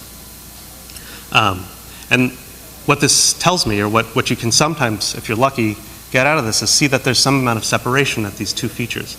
So we took this multivariate data that we couldn't visualize in 4D, and as you get to as I said before, as you get to higher dimensions, you want to be able to inspect, whether or not some kind of classification in the future is possible. You want to see if there's separation along an axis that you otherwise wouldn't be able to see. So you see that there is this kind of nice separation between petal length and petal width. Another common plotting technique, although I've actually never used it, but it produces rather pretty images, is a rad-viz, where the separation is actually a spring constant that's proportional to the actual numerical value. So again, you see that the sepal width is significantly separated in this kind of force-like object. So these are just tools that help you inform what subsequent kind of analysis that you can do. In our case, we're going to be performing some clustering on it to see if we can say these objects that have these kinds of measurements are here, and these objects that have these kinds of measurements are over here. So again, we see that nice separation. But how do we actually take that 4D data and actually reduce it down to those two dimensions? We have to use PCA on it. So every new iris that we measure, we calculate the principal components of what that is, and then feed it to a clustering algorithm. So scikit-learn has PCA already built into it. We don't have to build up our NumPy function anymore. So as I said before, we need to get the data back out of our pandas column, our pandas data frame. And if you recall, it's the first 4 entries. So here I just pull it out and I give it the variable name features, which is, again, a common to the language of machine learning. And then I call PCA on it, and I tell it that I want 2 components back. So I could ask for the three components, but really I'm just looking for the 2 largest eigenvectors that accurately describe or most describe the data. And I can look at what those components are. So it's going to be a 4D eigenvector, and what those values are. They call it explained variance ratio. And if we added those together, you can see that in this case, in PCA, if you summed up all of the eigenvalues, they should sum to 1. Here, we see that it almost sums to 1. So we're getting pretty good coverage or a good explanation of what these 2 vectors can characterize. Yes? Whiten? Oh, so whiten is just a cleaning technique. We could just, it's actually, Travis, do you know it off the top of your head? It's like the square root of, where's Travis?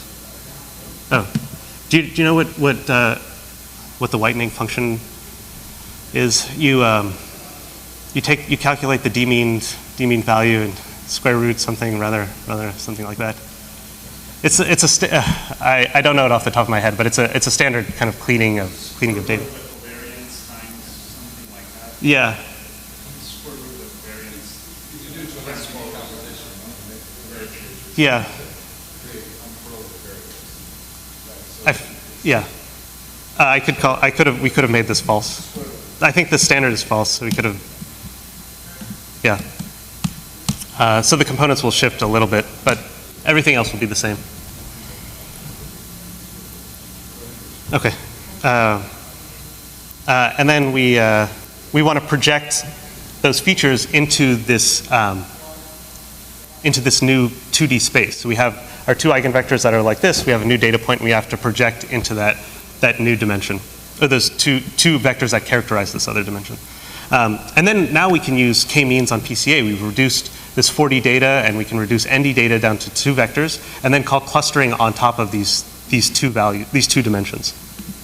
So k-means it's just a partitioning function that tries to minimize the distance between values in a cluster, and it also tries to maximize values between clusters.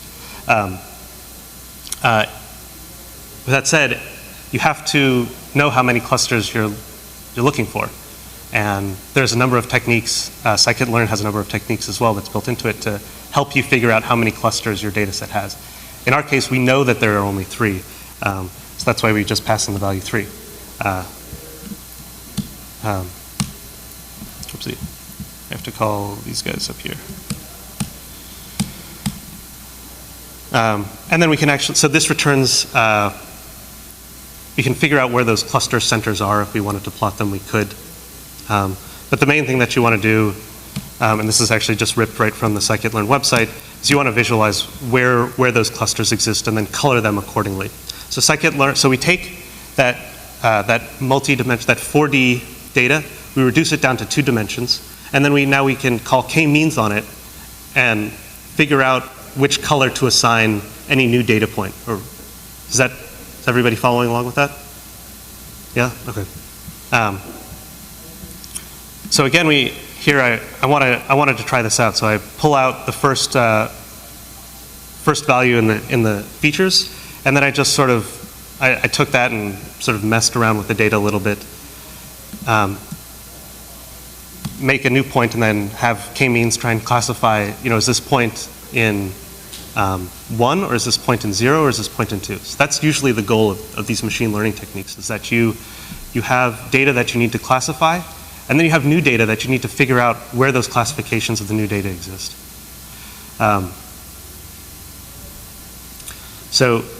This is, machine learning covers a lot more ground than what I have. I encourage everybody to go to the scikit-learn website and actually watch Jake and Olivier's talk later, or actually watch their previous talks. You can do a lot with it. There's some dangers to just doing things wholesale, and I have a little kind of philosophy about that later on. Okay, so this, I think that wraps up these sort of local tools, pandas and scikit-learn. I wanted to take a brief aside and look at what happens when data is too big to deal with, and how I handle some of those things. All right. So on those nodes, I said before, so Disco and Hadoop are both installed on them. So you'll be able to run both Hadoop jobs or Disco jobs. You might have to set permission on the RSA key if UBS legislates is that high. Set the permission on that to be read-only for the user and to it globally readable. Oh, yeah. Sorry, yeah, so that's, I think it's 400? Yeah, so 4 is read-only and then 00. So if you do chmod on the key, that'll reduce it to read-only. Okay, so what is large data? And I gave this talk earlier at SIAM with Fernando, and he used the word large data as a way to kind of get away from the hype of big data. It's just, this is data that is large. It's not attached to these sort of common marketing terms of big data. So for a lot of people, it's data that can't fit into Excel. The data's, if it can't fit into Excel, I can't do anything with it. Hopefully, I don't think that applies to anybody here, but there is that population of people, and the only way to fix it is to increase the amount of memory. For a lot of other people, if it can't fit into an R data frame or a Pandas data frame, I can only increase the memory. There's some techniques to help you get around that with PyTables and HDFS. HDF5, but again, usually you're just sort of stuck with, well, I have to increase the memory in order to operate on my data. And then if it can't fit into memory, if we're using NumPy arrays, or if it's just the size of it, of the object is 10 terabytes, you don't have a 10 terabyte machine, and you can only increase the memory. So we're going to be talking about these techniques to help out when data gets so big that you can't fit it on a single machine, or if you could, it can be more efficient if you spread out the data across several machines and operated on it in parallel. So there's, are there any questions? Oh, that's good. So we'll look at HDFS is the underlying file system to Hadoop. DDFS is the underlying file system to Disco. AWS has, just as a plug for AWS, I guess, they have kind of an, I don't know what the size limit on S3 is, but it's quite large. But you can just keep on sending data up to the cloud and storing it there. And they also have a new product out called Redshift, which supposedly is an infinitely expandable Postgres database. So you can make your database as many columns as you want, but that only works well for structured data. So MapReduce is this problem to help distribute computation and distribute the data.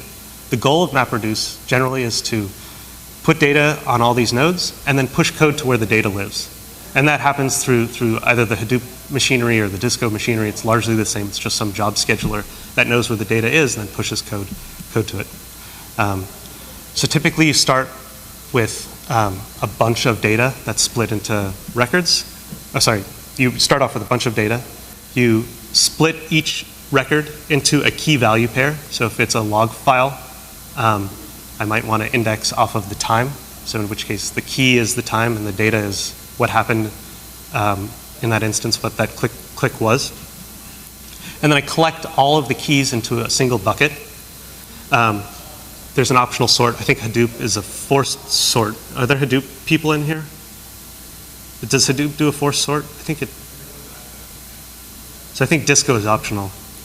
By the way, I'm sort of more in the Disco camp side of things, and I'm more familiar with that than Hadoop, but we can get into that in a little bit.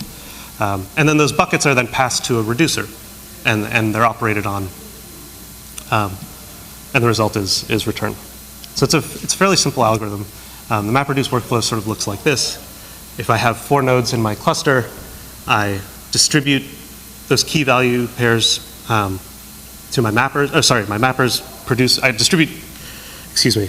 The data is split into these into the map nodes.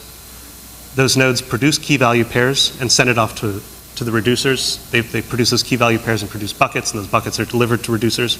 And then I can actually chain these jobs one after another. If you notice here, all the lines are crisscrossing.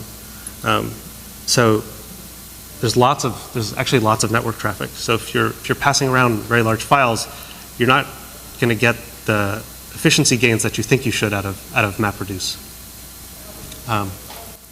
Yeah, so it's really good to be aware of the limitations of any new algorithm or any new popular thing that's going on.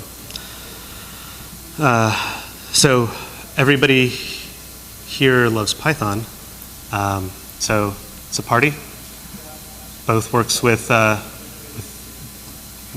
Disco is written in Python and Erlang, and Hadoop is Java, but it has a Python streaming interface to it. And you can add in all the libraries that you love to use. So in your map steps or in your reduce steps, you can pull in the libraries that exist on every node, hopefully. So NumPy, SciPy, Pandas, scikit-learn, OpenCV. And I've used actually all of them in MapReduce steps, and it's very easy. It's just like you were operating it on a single machine. You just call import on those things, and we'll actually do that in a little bit. So here's this sort of canonical example of the hello world of MapReduce's word counting. It's rather boring, but I suppose we have to go through it. So you have a corpus of text. You want to count how many unique words are in that, or how many words are in that text of a unique ID. So how many thes, how many a's, how many happies. In this case, I was trying to figure out, so in this example I was doing, I was trying to figure out if you could characterize Sherlock Holmes versus Poirot and see, what kinds of questions these two inspectors used. That went nowhere, as a lot of data analysis or data science kind of happens.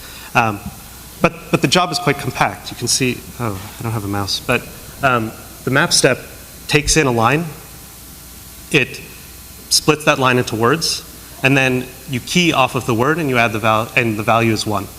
So it's, right? So the key is the word, the value is 1. In my reduce step, I collect all the words of the same kind, and I sum up all of those values. So this KV group will produce the word and the count for each word, and count is actually just a list, and I call sum on that list. And then I return the results. Oh, there's some nice highlighting too. The static methods, if you're not a big Python developer, don't worry about it. These are just sort of boilerplate things that you have to do in order to get Disco to work. And the input files, actually, in this case, they're just text files, but they could be HTTP addresses, they could be S3 addresses, and they could be files that live on these distributed file systems.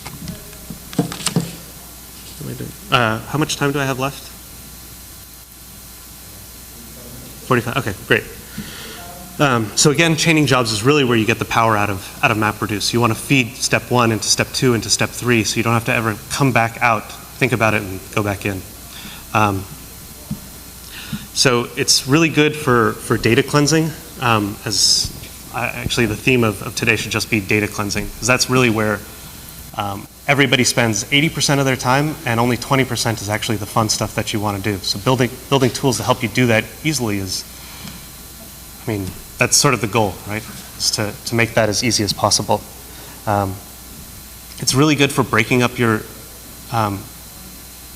total task into little itty-bitty jobs. So I can think of this is job 1 does this kind of cleansing. Job 2 does just this kind of cleansing. Job 3 does this kind.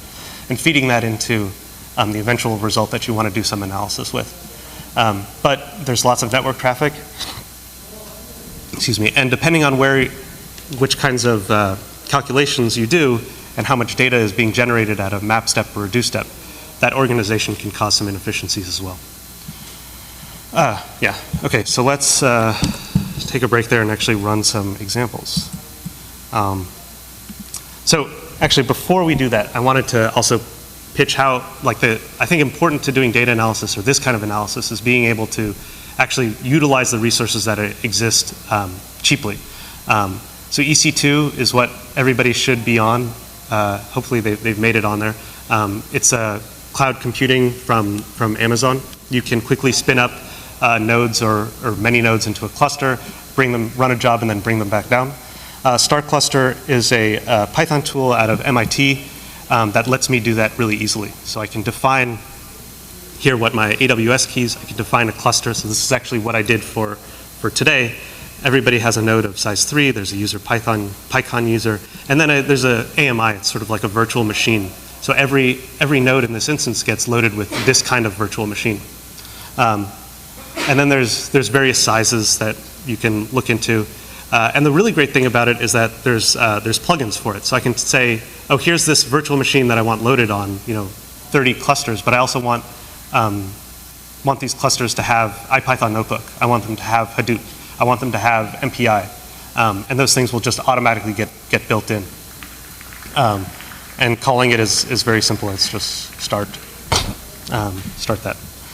Okay, so let's see. So coding live, yeah. That's a StarCluster feature. So, yeah. So this only works with either the AMIs that StarCluster has built or AMIs that are built on top of StarCluster. So the actual AMI that you're using is one that I built on top of StarCluster. So they only had Hadoop. I wanted to add Disco. I did that and then made a little plugin for it. And all the nodes have Anaconda, I think 1.3.1 installed on it as well.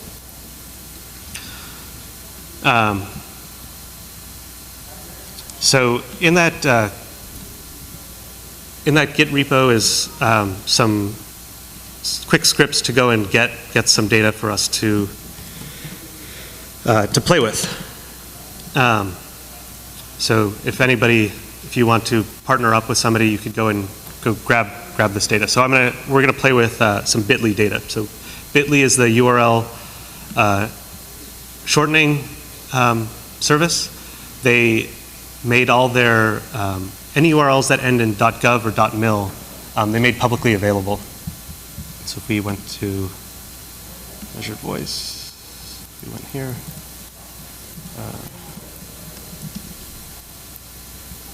and we looked at one of these files, it's just this huge JSON file. Or, actually, yeah, these are JSON digs. And it's a really great way to get into sort of large data problems with being able to sort of do things in a way that's somewhat tenable. So we're not going to run an example that's going to take 3 hours. We're going to do something that's 2 seconds, but is a little bit more interactive. But these are the sort of things that you might do with it. So I've already downloaded all the data, or downloaded a bunch of data. Let's see, here's my cheat sheet. Oh, you know what, maybe we should do the, let's do the count words example. So I think I already did that. So I already called this command, this Dumbo put all about ferrets. So this is a weird text about how to manage and kill rats and ferrets from Gutenberg Press. Yeah, actually, so this is what the job looks like. Everybody should have this. Should be in the Git repo as well. So it's a little bit more compact than Disco even. But you have to remember that this Python job for Hadoop is really on top of a bunch of Java as well. I think so Hive is a limited Python interface. Is that into Hadoop as well, where you can't, I think it actually produces Java code from it. Python streaming lets you actually you get, it spins up a GIL on each node just the way that Disco would as well. So you get all the libraries. I think in Hive you don't get access to all the Python libraries. It's sort of a reduced Python version. But I want it to be somewhat equitable about delivering, what's possible. So if we ran this job, let's see how to run this job. I'll start. So.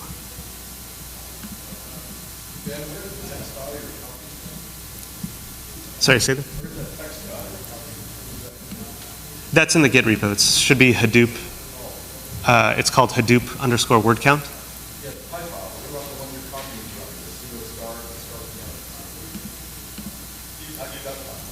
This file? Oh, this is my own personal file, so I wouldn't have to be embarrassed about live coding. This is not checked in. I can check it in, actually, if that would be useful to other people. Yeah, I'll do that as soon as I'm done. Those are the key commands that love us better. Yeah, I guess that's true.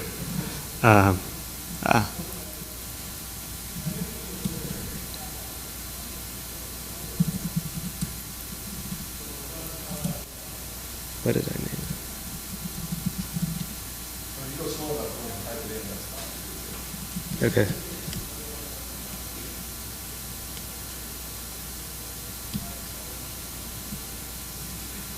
Oh. So I'm logging back in. Oh yeah. I don't know why all the.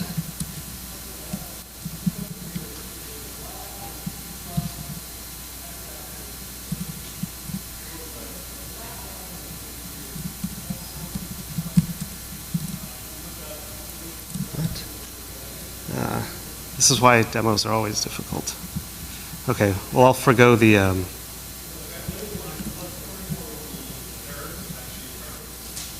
oh, okay. Is the text file mounted in this tutorial? Yeah. Oh,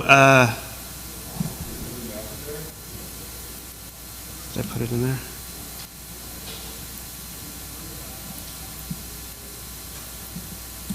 Okay. You know what?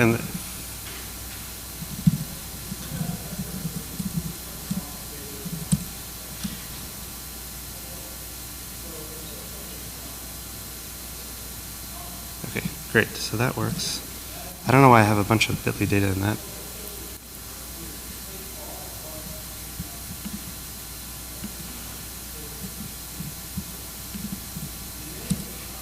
Okay. Oh, it doesn't. Oh, shoot. In trying to bring up everybody's nodes, I accidentally brought up the one that had everything all cleanly laid out. So this one's a little bit messy.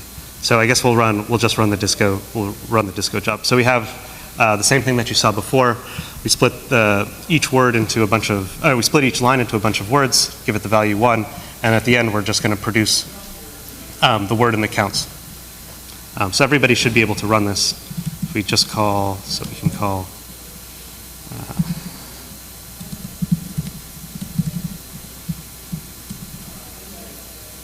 what? Oh, there we go.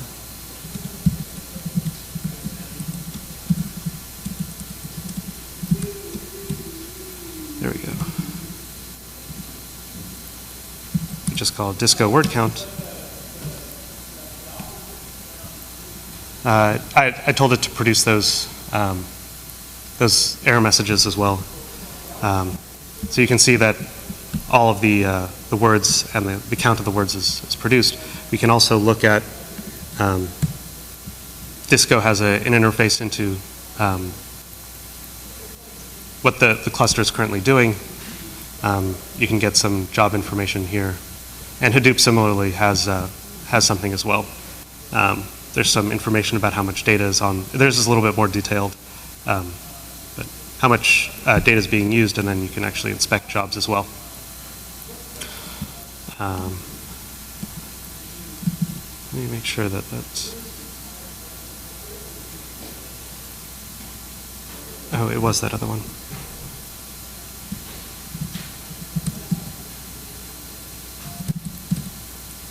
Yeah, okay. Well, so if you get the Bitly data, back to this one, the thing that I wanted to do is just, I believe Hillary Mason wrote a post about the lifetime of a link at Bitly, and saw that generally you see these curves, you see a decay from when a link was first shared to when it no longer is being clicked on anymore. So I wanted to do the same thing with this sort of limited data set. So in this case, I need to pull in, I need to load the data, I need to pass in a line. So I get that from my data. I call JSON to correctly parse the line. And then I pull out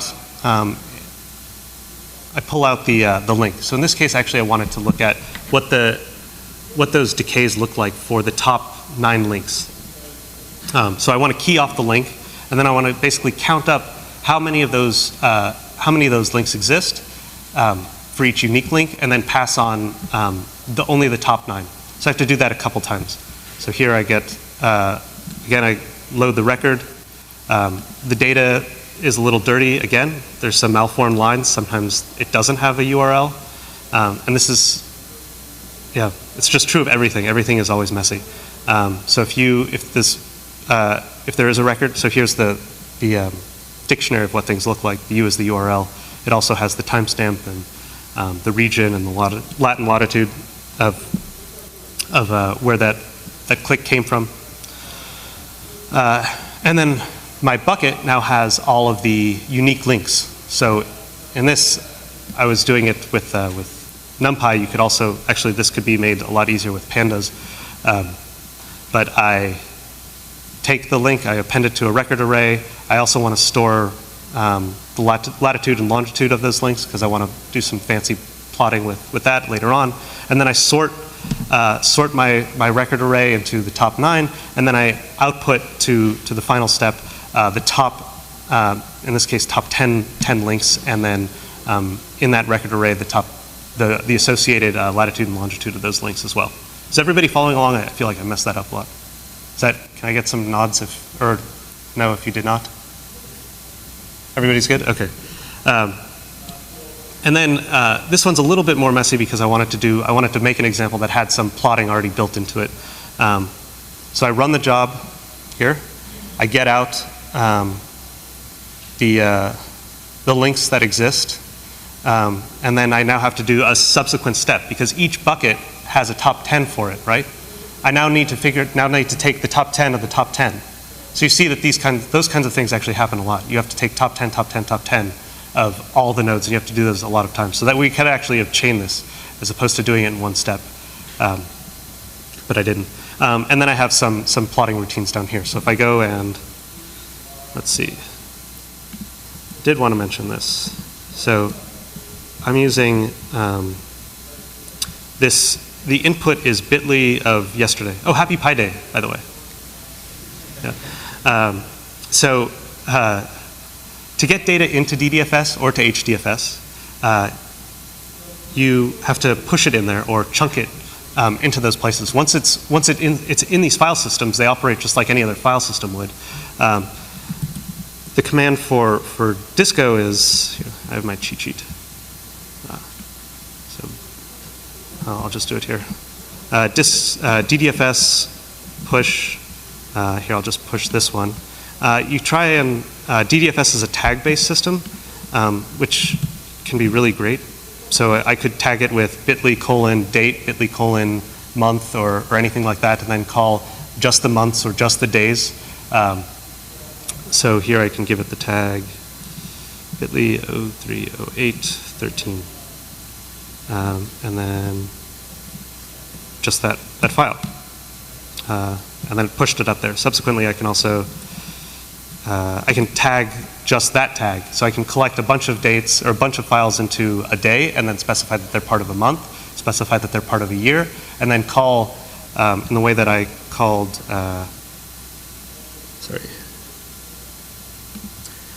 bit.ly 0313, I could call 03 or the entire month or the entire year. And the job scheduler within Disco or within Hadoop knows how to distribute the correct jobs to be run on the maps.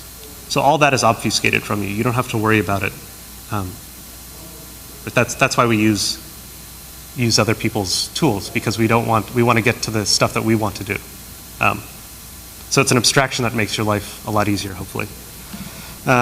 So running this actually it goes pretty quickly, so I'm doing it for a day's worth of data, but it's a lot of files.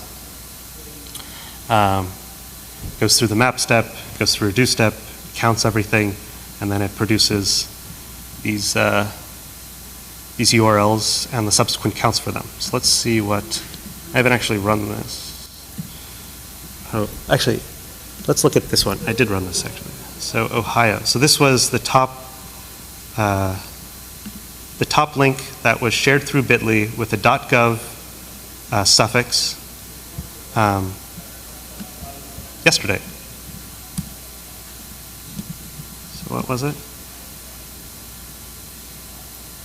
Oh, I'm not online. Oh, okay. So failure to report the crime of knowledge. It's not very interesting. There's a lot of NASA links that are in here. There's a lot of CDC and NIH. You can see sort of how the world is kind of looking at the US government's data. And it produces these images as well. I've already downloaded them, so why don't I just open them up? Let's see.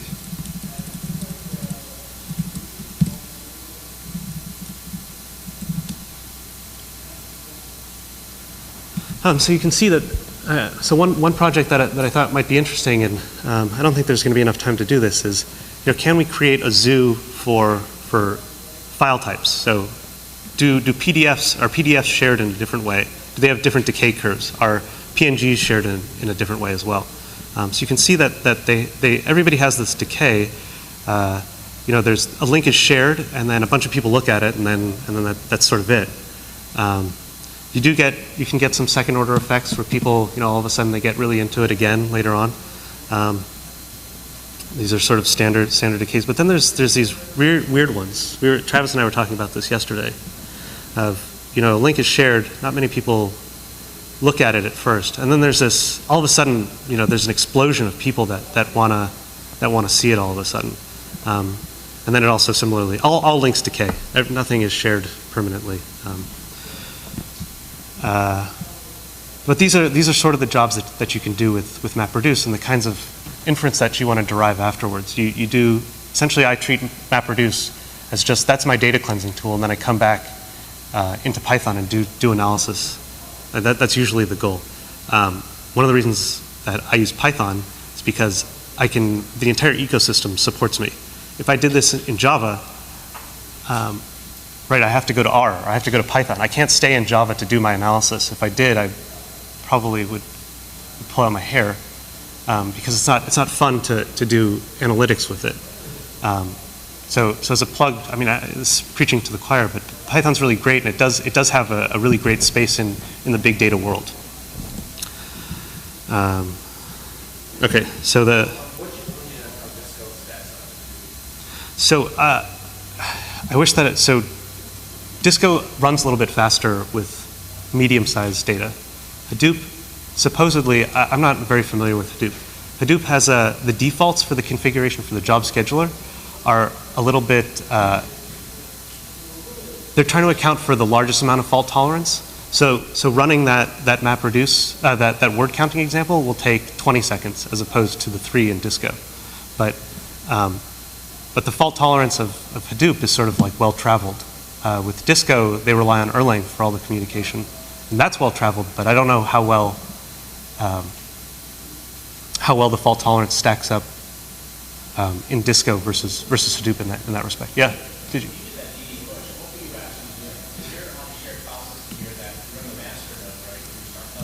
Yeah. That's a very good question. So I want to look at, so I called it this one.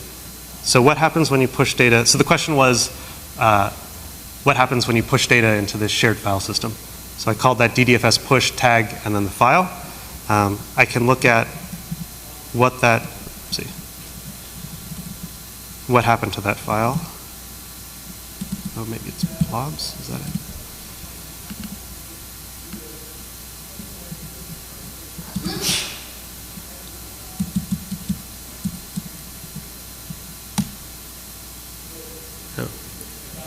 Oh, that's why I'm having trouble, because this thing is not operating correctly.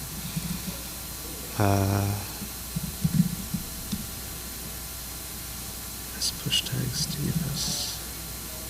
Yeah. So what should have happened? Actually, I can just log into one of the other ones, right? So what should happen actually is that as soon as you push data, as soon as you call push, it will replicate the data across all.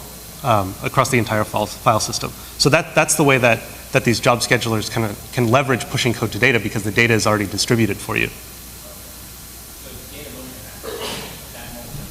Yeah. Across the entire network. Right. So you can adjust that replication factor if you want to. You might not want, I mean, the standard is sort of 3, but you might want to increase it or decrease it accordingly.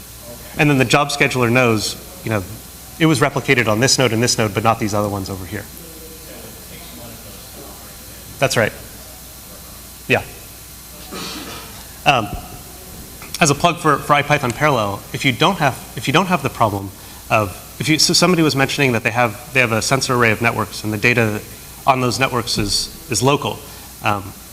You don't have to push that into DDFS and share it.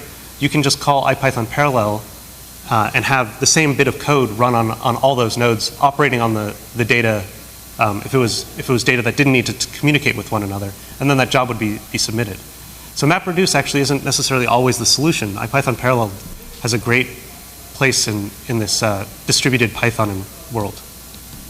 I'll come back to this at the end just because I want to keep going. Is that okay? Okay. Oh, right. So the other thing that was created from this file were these geolocation from this job. So the other thing that was created from this job was these a time series of geolocation data. So perhaps you want to visualize what happened to the link across space and time. Matplotlib gives you a tool to do that. And actually, Jake Vanderplas sort of motivated this because he posted some really great tutorials on how to use Matplotlib's animate. So you can make little movies. Actually, let's see if I can get a movie going. Oh wait, no, basemap is not stalled. Sorry. To do this basemap, I would need basemap installed on here, which is not.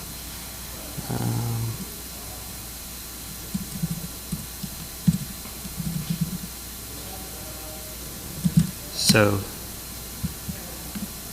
these are the kinds of things that you can do with Matplotlib's animate. And you can actually export it to MP4 and put it on the web.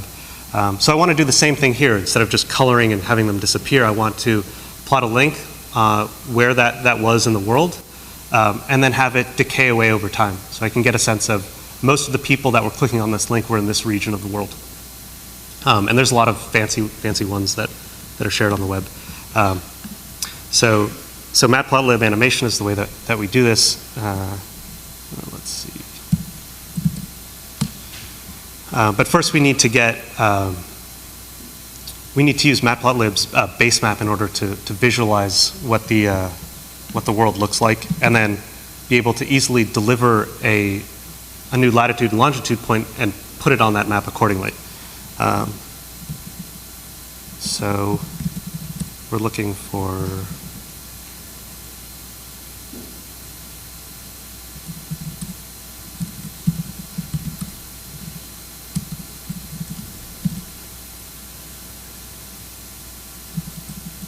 I don't know why that happened.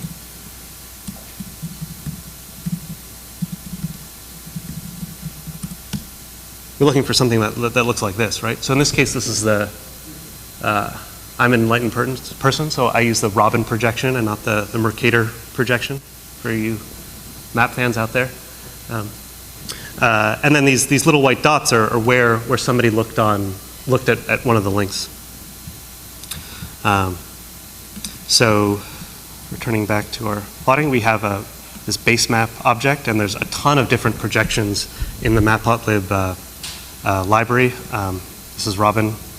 There's a bunch of template code for this, or template options. I don't really know what all of them are. Usually I just copy and paste and then change some of the colors around. But generally the idea is that you can draw boundaries, you can draw coastlines, you can draw the continents, and then you can fill them with different colors. And now that you have this object M, you can deliver it a new latitude and longitude point, and it knows how to put that on your map, right? So I fill the map up, I create a map-like object, and then I go through one of my CSV files, and then I just add in, here's where the updated is, but I add in the location at each time. And I break it up into, I think I was doing like 1 second chunks for each frame. And then I call this animation function. So this code, I mean, there's some details to this code that aren't really inherently interesting for data analysis. I think it's just important to sort of be able to get access to the code so it's on GitHub, and then be able to use it for yourself. In the end, it produces a nice little movie.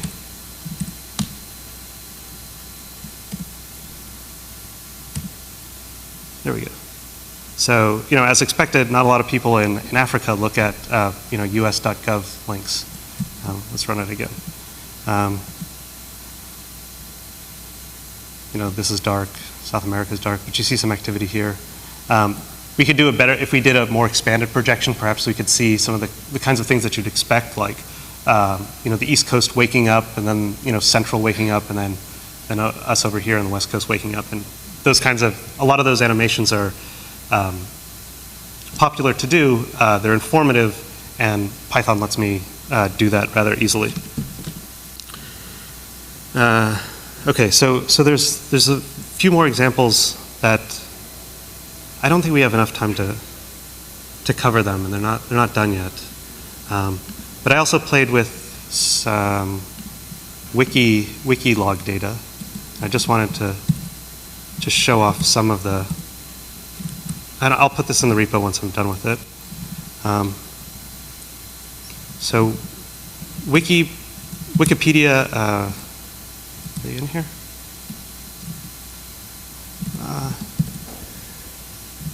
There we go, Wikilog processor. So Wikipedia produces log files as well they produce summary statistics for every hour of every day of every project code. So there's the EN project code for all English Wikipedia. There's ZH for all Chinese Wikipedia, so on and so forth. And then in the file it has the project code, the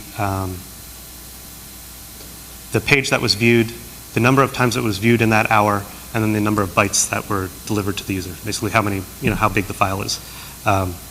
So I thought it might be, in this case it's, I'm sorry that this is not yet available to everybody, but I wanted to see if you could infer infer the UTC shift, right? Where they are in time based on what their viewing habits were. So if we look at, let's see, the English and French. So this is typically what you'll see for any kind of large site. You'll see this kind of behavior, this sort of like heartbeat kind of effect. This is plotted over an entire week, and then normalized, so I could plot them one against one another. English and French, French is used all over the world. English is used a little all over the world, so it's a little hard to infer necessarily where they're located. But you can see that there's a little bit of a shift between France and U.S. So that one didn't work out that well. Let's see. There's Dutch and German. They're in the same time zone. Their kind of views are right on top of one another. So if you didn't know anything about those two countries, you'd infer that they're located basically in the same spot, and they have the same kind of viewing behavior. They wake up in the morning, they view for a while, and then they go to sleep. Let's see, and then let's see. Let's look at one last one. So Chinese and Japanese. What's odd about this, as opposed to the other projects, is that Japan has this extra bump. Right at night, all of a sudden, Wikipedia viewing explodes, and then it dies down. You don't see that in a lot of other countries. But so I was sort of interested in doing that. But that MapReduce job is actually fairly straightforward. Here's the here we go. Tutorial. Keylog processing.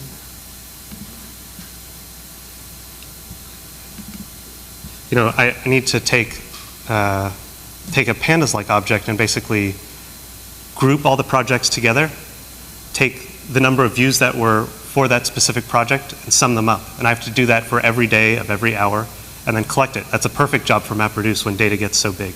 And pandas lets me easily express what each node should be doing. And once again, I apologize for not getting this done on time. Yeah, okay. So I have one last thing to sort of talk about. And that's, I think it's important in a data analysis course to just talk about, well, what is data analysis, and how do machines and humans sort of fit into this project. So there was a report on NPR a few days ago, or actually maybe it was a week ago. I've lost track of time.